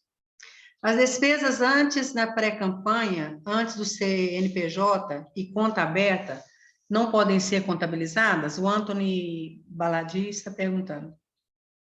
Eu acho complexo, porque assim, se você não tiver o CNPJ e a conta aberta, isso não caracteriza despesa eleitoral. E assim, eu precisava de um exemplo mais assim, que tipo de gasto? Que tipo de, por exemplo, uma coisa que a gente tem que tomar cuidado, que eu já vi acontecer, prestação de contas ser indeferida, porque, por exemplo, o advogado ele fez um contrato para todo mundo, certo? E a conta do A foi aberta dia 10, e a conta do B foi aberta dia 13. E o cara passou batido que dia que foi aberto. E ele jogou que a conta do B, que o contrato era dia 10. Então, lá, o contrato do advogado veio que ele assinou dia 10. Puta, contas não prestadas, não podia ter assinado essa situação. Se você percebe isso a tempo, você consegue retificar e subir um novo contrato com a data nova, tá? Mas isso tem que ser feito com antecedência, tá? Então, assim, não. Ele acabou de falar assim, prestação de marketing feito. Eu te aconselho a fazer isso como pessoa física, como pré-candidato mesmo, porque pré-candidato não presta conta. Pré-candidato não presta conta. Ele colocou a questão de contratação de marketing digital feito antes da convenção, com contrato, recibo, tudo no CPF. Aí eu não aconselho a lançar essas despesas, não, e que essas despesas... Só que assim, você corre um risco, tá? Porque o que acontece? A partir do momento que você é candidato, a Justiça Eleitoral, através do Bacen, vai cruzar tudo que entrou na sua vida durante esse período. Tudo. Você corre o risco da Justiça Eleitoral cruzar o seu CPF e o seu CNPJ de candidato com o CNPJ do marketing e declarar que isso foi uma despesa feita antes, você não registrou. Aí você fala assim, Murilo, mas eu tô acabando de te perguntar se pode registrar, mas você não podia ter feito. Se foi antes da convenção partidária, você nem candidato é. Então, assim, corre esse risco. Então, o que eu faço? Porque a gente fala para todo mundo que trabalha no eleitoral. Só faz despesa depois que você for candidato. Todo mundo que trabalha no eleitoral sabe disso. Contador, advogado, qualquer um. Se o meu contrato é no meu CNPJ do escritório, com o seu CNPJ de candidato, é extremamente arriscado você, no seu CPF, me pagar no meu CNPJ antes, porque essas informações vão ser cruzadas e tanto a ASEPA como o Ministério Público Eleitoral pode considerar isso gasto não ou antes de campanha ou não declarado. Até você explicar essa situação, você já deu pano para a manga. O que não acontece, por exemplo, se você faz um gasto no seu CPF para um outro CPF e depois você tem um gasto no seu CNPJ com outro CNPJ, isso já é mais complicado, porque aí você já consegue individualizar as questões. Mas, assim, você, de novo, a questão, todo gasto, todo mundo que trabalha no eleitoral sempre espera a pessoa ser candidata. Então, a partir do momento que ela é candidata, ela tem o CNPJ e ela abriu conta, ela paga. Fora isso, você tem essas particularidades. Pode ser que passe, pode ser que você arrume uma encheção de saco. Então, assim, a prestação de contas é, sem dúvida alguma, a coisa mais chata que existe na eleição. O nível do que a ASEPA faz é surreal. É surreal. Ela contesta valor. Vamos lá. Você entendeu que você tem que pagar 5 mil para o marketing. Você recebeu... esse dinheiro é seu. Não, esquece, não é dinheiro público, tá? Não é dinheiro público, é dinheiro seu. Você pegou o seu dinheiro da sua conta, passou para a sua conta de candidato e você entendeu que você quer gastar 15 mil de marketing, porque você tem o direito. A ZEPA vai contestar porque você está gastando 15 mil de marketing, cara. Porque está fora do mercado. Eu já vi isso. Não foi uma, não foi duas, foram várias vezes. Então, assim, para evitar essa tipo de situação, eu trabalho dentro da formalidade. Tem como? Tem, mas eu estou colocando risco. Então, assim, isso eu nem estou falando de FEF, tá? Nem de Fundo Especial de Financiamento de Campanha. Se for de FEF, então, aí nossa, aí é 100%. Se você fazer tudo certinho, você ainda pode ser contestado, imagina se você não fizer. Então, assim, tomem cuidado, porque a prestação de contas é onde a justiça eleitoral... Todo mundo fica, propaganda, propaganda. O que a justiça eleitoral bate a prestação de conta? E ela bate muito, muito mesmo. Respondido? Ok, muito bem respondido. Agora nós temos o Iane, que ele quer fazer uma pergunta. Claro, por favor. Iane, fique à vontade. Levantou a mão? Tomar uma água Boa enquanto noite. isso, rápido. Boa noite, Iane, Boa seja noite a bem-vindo. todos. Obrigado pela palestra aí, muito bom o conteúdo. Eu fiquei assim com umas dúvidas, Murilo, porque essa questão contábil, essa questão eleitoral é realmente muito complicada. Eu fui candidato a vereador e eu passei por complicações contábeis por causa da campanha, e aqui eu queria tirar umas dúvidas. Claro. A primeira dúvida que eu tenho é a seguinte: eu, como pré-candidato a deputado federal, a deputado estadual, eu tenho o direito de fazer a minha pré-campanha, investindo na minha pré-campanha fora do CNPJ eleitoral? Essa é a primeira pergunta. Eu teria que prestar contas disso? Como é que eu faria a prestação de contas para pré-campanha? Isso existe? Isso é do direito? Outra questão é a seguinte: a gente no marketing digital, no marketing de multiplataformas, a gente tem essas possibilidades, né? Ou a gente contrata uma empresa para fazer a pré-campanha, a campanha. Como ficaria essa relação contábil, né? Eu fiz a pré-campanha com essa empresa, vou fazer a campanha com essa empresa, eu posso pagar a empresa com meu CPF e pagar na campanha a empresa com CNPJ eleitoral. A terceira questão é a seguinte: quando eu fui candidato a vereador, que eu fui fazer impulsionamento de propaganda no Facebook, nas plataformas digitais, a gente colocou o dinheiro, eu coloquei o dinheiro lá dentro pelo CNPJ eleitoral. Fiz o anúncio, fiz as propagandas aqui na região, só que o Facebook não me deu uma nota fiscal. Como é que eu vou proceder depois que essas plataformas digitais me negarem essa plataforma, essa nota fiscal? E a última pergunta é: eu preciso do CNPJ eleitoral na propaganda virtual? E aí as minhas perguntas. Obrigado pela atenção, boa noite a todos. Ian, eu vou te responder a primeira. Desculpa, só beber aqui. A primeira é 100% prestação de contas. As duas eu vou falar agora e depois eu vou destrinchar em propaganda, que é o impulsionamento e a questão da propaganda em rede social. A primeira sobre a pré-campanha, eu esqueci quem foi que fez a pergunta, acaba que eu vou te responder como eu respondi o Anthony, tá? Os gastos de pré-campanha não têm que ser declarados, tá? Por quê? Via de regra, eles não são passíveis de prestação de contas, a não ser que sejam aqueles gastos exagerados, e assim, nem isso existe jurisprudência pacífica sobre essa situação.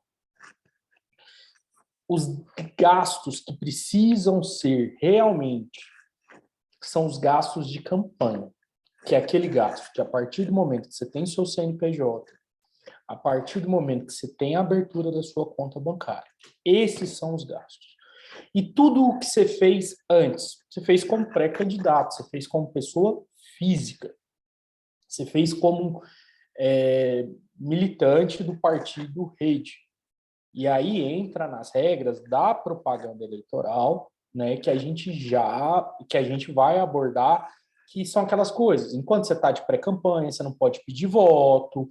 Quando você está de pré-campanha, você só trabalha com ideias né, com situações. Você não trabalha assim, olá, meu nome é Ian, eu estou aqui pedindo voto de vocês, porque eu vou... Você trabalha com... A questão da pré-campanha, ela é subjetiva, e a gente vê muito candidato ultrapassando isso. Como a gente não teve essa formação para a pré-campanha, a gente deixou... Mas, assim, vocês estão em pré-campanha até dia 16 de agosto. Então, assim, vocês têm 15 dias ainda de pré-campanha. Mesmo passando pela convenção partidária e tudo, porque o período eleitoral ele começa dia 16 de agosto. A campanha eleitoral começa durante esse período. Só que, assim, a partir do momento que você tem um CNPJ lá, você já pode pedir voto. Você já é candidato, tá bom?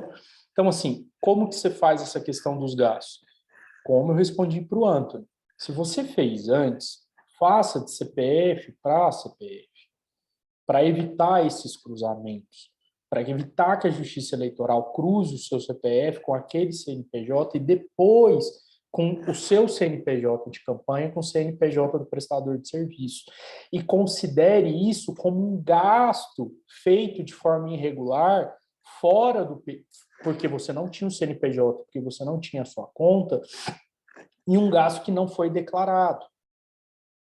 Então, o que eu aconselho? Que você faça esses gastos depois que você tiver o seu CNPJ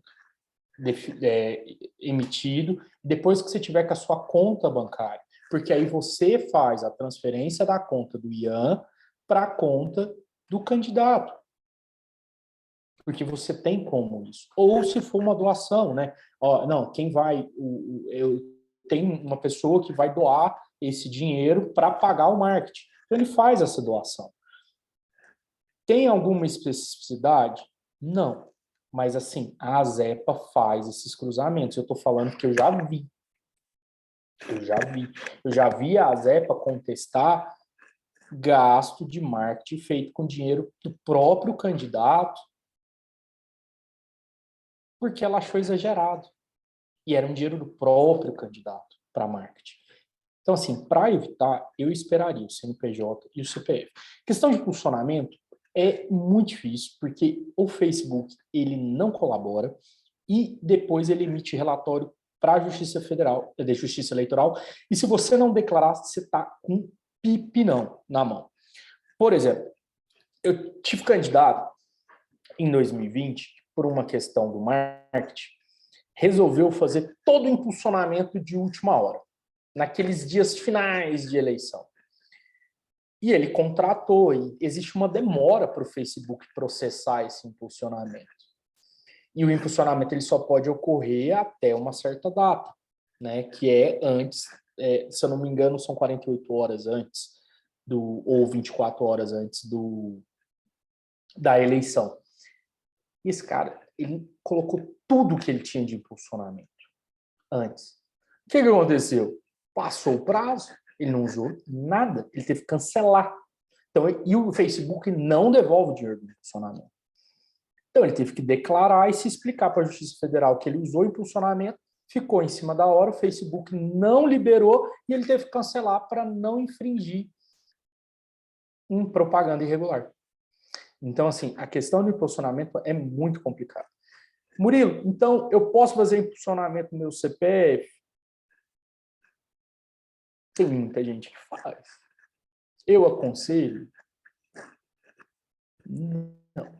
Conheço muita gente que faz e já está fazendo há um bom tempo.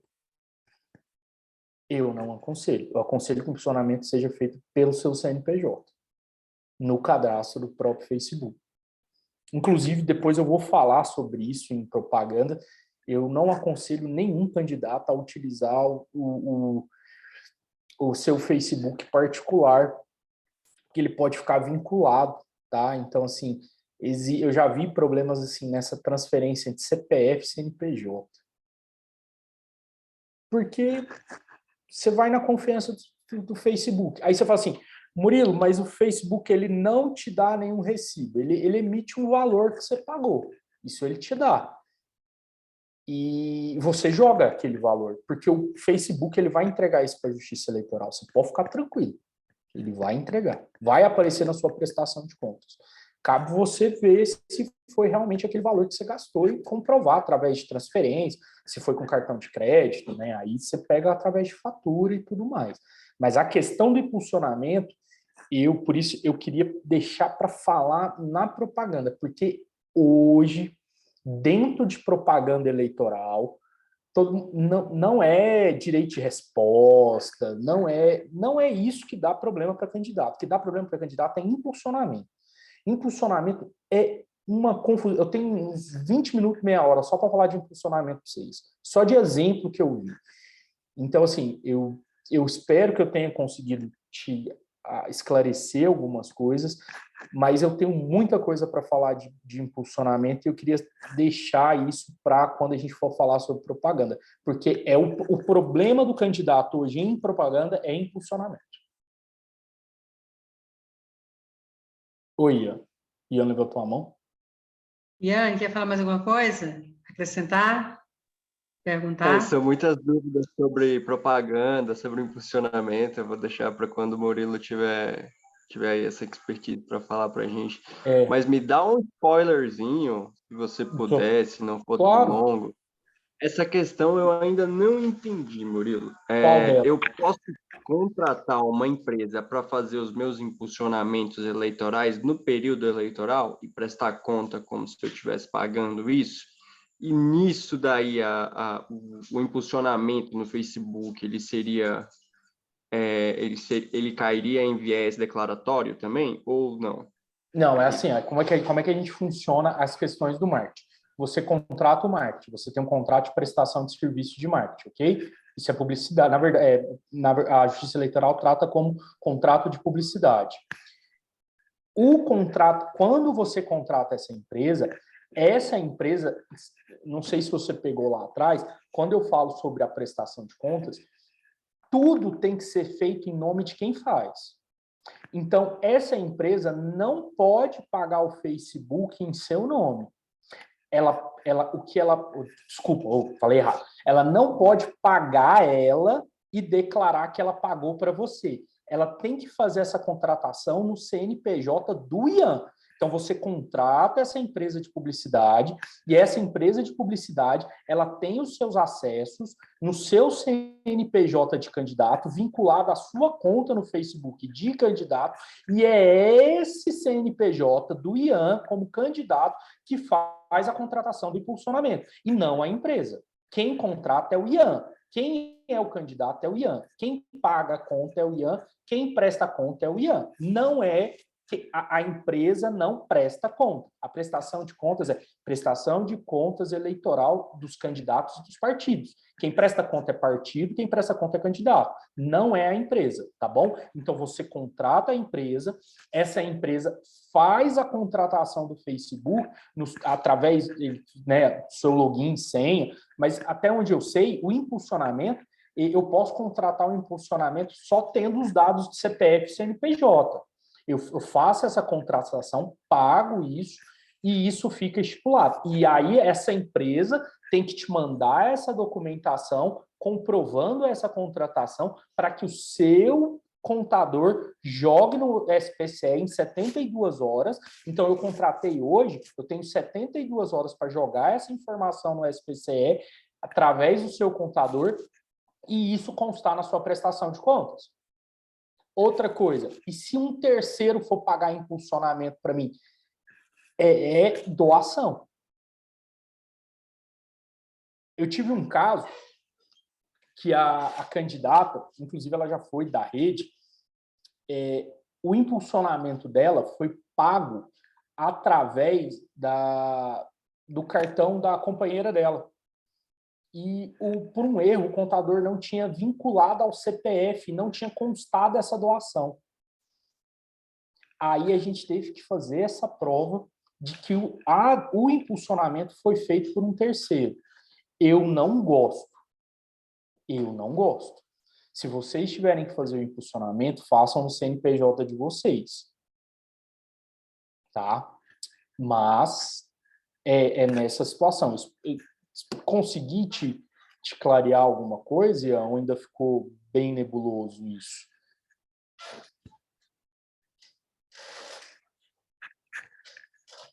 Eu acho que está bem claro, né, Iane? Eu acho que nós vamos ter um bloco aí, depois só relacionado à campanha, né? E com certeza mais dúvidas surgirão, né, Iane? Aham. Muito obrigado, viu, Murilo? Foi muito Imagina, esclarecedor. assim, o assunto é muito longo e dentro de propaganda o principal ponto que eu vou bater é impulsionamento. A gente tem muita coisa para falar sobre impulsionamento, exemplos de coisas que deram erradas, para que vocês não cometam essas besteirinhas, tá? Porque pesa. Eu já vi prestação ser desaprovada por conta de impulsionamento, tá bom? Ok. Alguém mais quer fazer mais alguma pergunta, algum esclarecimento sobre os temas apresentados hoje? Fiquem à vontade. Bom, eu acho que não apareceu mais nenhuma pergunta, né? Mas se alguém quiser falar, quiser questionar, estamos abertos aqui para o doutor Murilo tirar as dúvidas. Eu Eu só queria só queria falar. agradecer, Marta. Opa. Oh, desculpa, Murilo. Agradecer, Murilo, a sua disponibilidade. Assim, eu sou sua fã, né? De carteirinha. Você é um profissional muito comprometido. Você sempre esteve disponível para a rede. E eu acho que você só não é filiado porque você não pode, porque você é advogado da rede. Mas acho que no dia que não der mais para advogar, acho que você filia. E se brincar, ainda sai candidato. Brincadeiras à parte, eu queria mesmo agradecer, viu? Você é um cara fantástico e, assim, você só soma para nós, tá? Muito obrigada. Não, que isso, eu que fico agradecido pela deferência. E assim, eu só queria pedir desculpa, porque o que eu falei hoje, da última vez eu falei em 3 dias. Então eu tentei sintetizar 3 dias, tanto que ainda ficou a propaganda, né, Marta? A gente combinou de falar da propaganda outro dia, mas assim, é muita informação, é muita novidade, é muito pepino. E tem muita coisa que eu consigo passar para vocês muito mais das perguntas que vocês me fazem, dessas dúvidas de coisas que eu já vivi e a gente sabe o que acontece, ou senão de coisas que eu não tenho a menor ideia do que vai acontecer. Igual a Lília me perguntou se acabar a luz. Eu falo, Lília, não vai acabar a luz, pelo amor de Deus. Então, assim, e se acabar a luz? Suspende. Se estiver gravando, vai ter que gravar pelo celular ou suspende e começa no outro dia, porque tem previsão legal. Então, assim, e eleição, a justiça eleitoral, infelizmente, por conta de um viés político que o país vive hoje, ela precisou paternalizar demais o processo eleitoral. O processo eleitoral hoje ele é extremamente regrado por normas e leis. E eu entendo que não deveria ser assim. Eu entendo que o processo democrático ele deveria ser mais flexibilizado, porque depende de escolhas. O processo eleitoral ele é mutável. Cada ano ele tem mudanças, mas não é o que a gente tem. Então, hoje, a justiça eleitoral ela tem norma para tudo, absolutamente tudo. Então, isso muda muito rápido. Então, eu deixo assim, quem tiver alguma dúvida específica que passou, por exemplo, no caso do Iane, tem um monte de coisa para falar sobre impulsionamento. E eu tenho um monte de coisa para falar para ele agora, só que nós vamos sair daqui às 11 horas da noite. Então, assim, eu deixo aí, eu quero marcar essa situação de propaganda para a gente falar sobre essas outras, e se tiver algo mais, porque é melhor vocês terem dúvida agora do que fazer errado depois. Então, eu me deixo à disposição, agradeço as palavras da Ana. A Ana, nossa, como que fala, a delicadeza e uma educação em pessoa. E eu me deixo aí, tem meu e-mail, tem meu contato, se vocês precisarem é só falar com a gente e depois eu marco já com a Marta para a gente ter sobre a propaganda. E se tiver mais alguma coisa, por exemplo, a Marta falou, Murilo, o pessoal quer que você volte de novo sobre uma outra questão. A gente fala, não tem problema nenhum, tá? A gente aborda alguma outra questão, ou se vocês tiverem, vocês podem fazer perguntas sobre o que puder, e se eu souber, eu vou responder na hora para vocês, tá bom? Marta, Ok, posso dar uma Murilo. palavrinha? O Edson quer falar? É só dar boa noite a todos, e um especial para o Murilo, né? Esse jurista grandioso e fantástico que adotou e abraçou a rede. Ele cuida com muita competência e carinho da rede, né? E isso há muito tempo. E realmente eu me sinto seguro e por ter a melhor orientação, e nunca houve nada de errado quando seguimos as orientações do Murilo. Então, me associo aqui à palavra da Ana e agradeço pela disponibilidade e participação dele, né? Disponibilidade eterna, porque ele está sempre junto nas horas de dificuldade da rede, torcendo por nós. Obrigado, fico agradecido. Ok. Obrigado. Muitíssimo obrigada. O Sérgio gostaria de falar. O Sérgio, que é aí porta-voz masculino da rede. Parabenizar a todos, né? Muito bom ver a rede nesse movimento e se preparando para fazer uma boa campanha, né? Com todas as dificuldades e as limitações, e o Murilo bem as conhece. Aliás, o pessoal não sabe, mas o Murilo nos cobra para que nós cumpramos as nossas obrigações, né? Ele é uma pessoa muito atuante, muito disponível, e realmente eu compartilho aí as palavras de todos, e aqueles que ainda não conheciam o Murilo vão poder conhecê-lo melhor e saber o tanto que ele realmente apoia e ajuda e colabora. Parabéns aí a essas mulheres que estão liderando, que estão fazendo diferença. Murilo, muito obrigado. Sérgio. Uma excelente noite. Obrigado. Tá bom? Bom, eu passo a palavra para o Murilo, para ele fazer as considerações finais, né? Para nós fazermos o encerramento. Eu quero aqui agradecer, em nome da Rede Sustentabilidade Goiás, a sua participação aqui conosco, todo o seu conhecimento em prol da Rede Sustentabilidade Goiás, e também aos demais colegas, né? Há colegas aqui de São Paulo, de outros lugares também que estão participando. Estará disponível, né, gravado, e essa palestra, essas dúvidas, essa roda de conversas, e eu tenho certeza que vai esclarecer mais pessoas ainda, pré-candidatos e pré-candidatas da Rede Sustentabilidade. Suas considerações, Murilo. Doutor Murilo Soares. Obrigado, Marta. Queria agradecer pela deferência, pelo apoio, e falar que, assim, é só muita coisa, gente, mas dá para passar, dá para ser, é legal, é bacana. O povo brinca que é igual ter filho.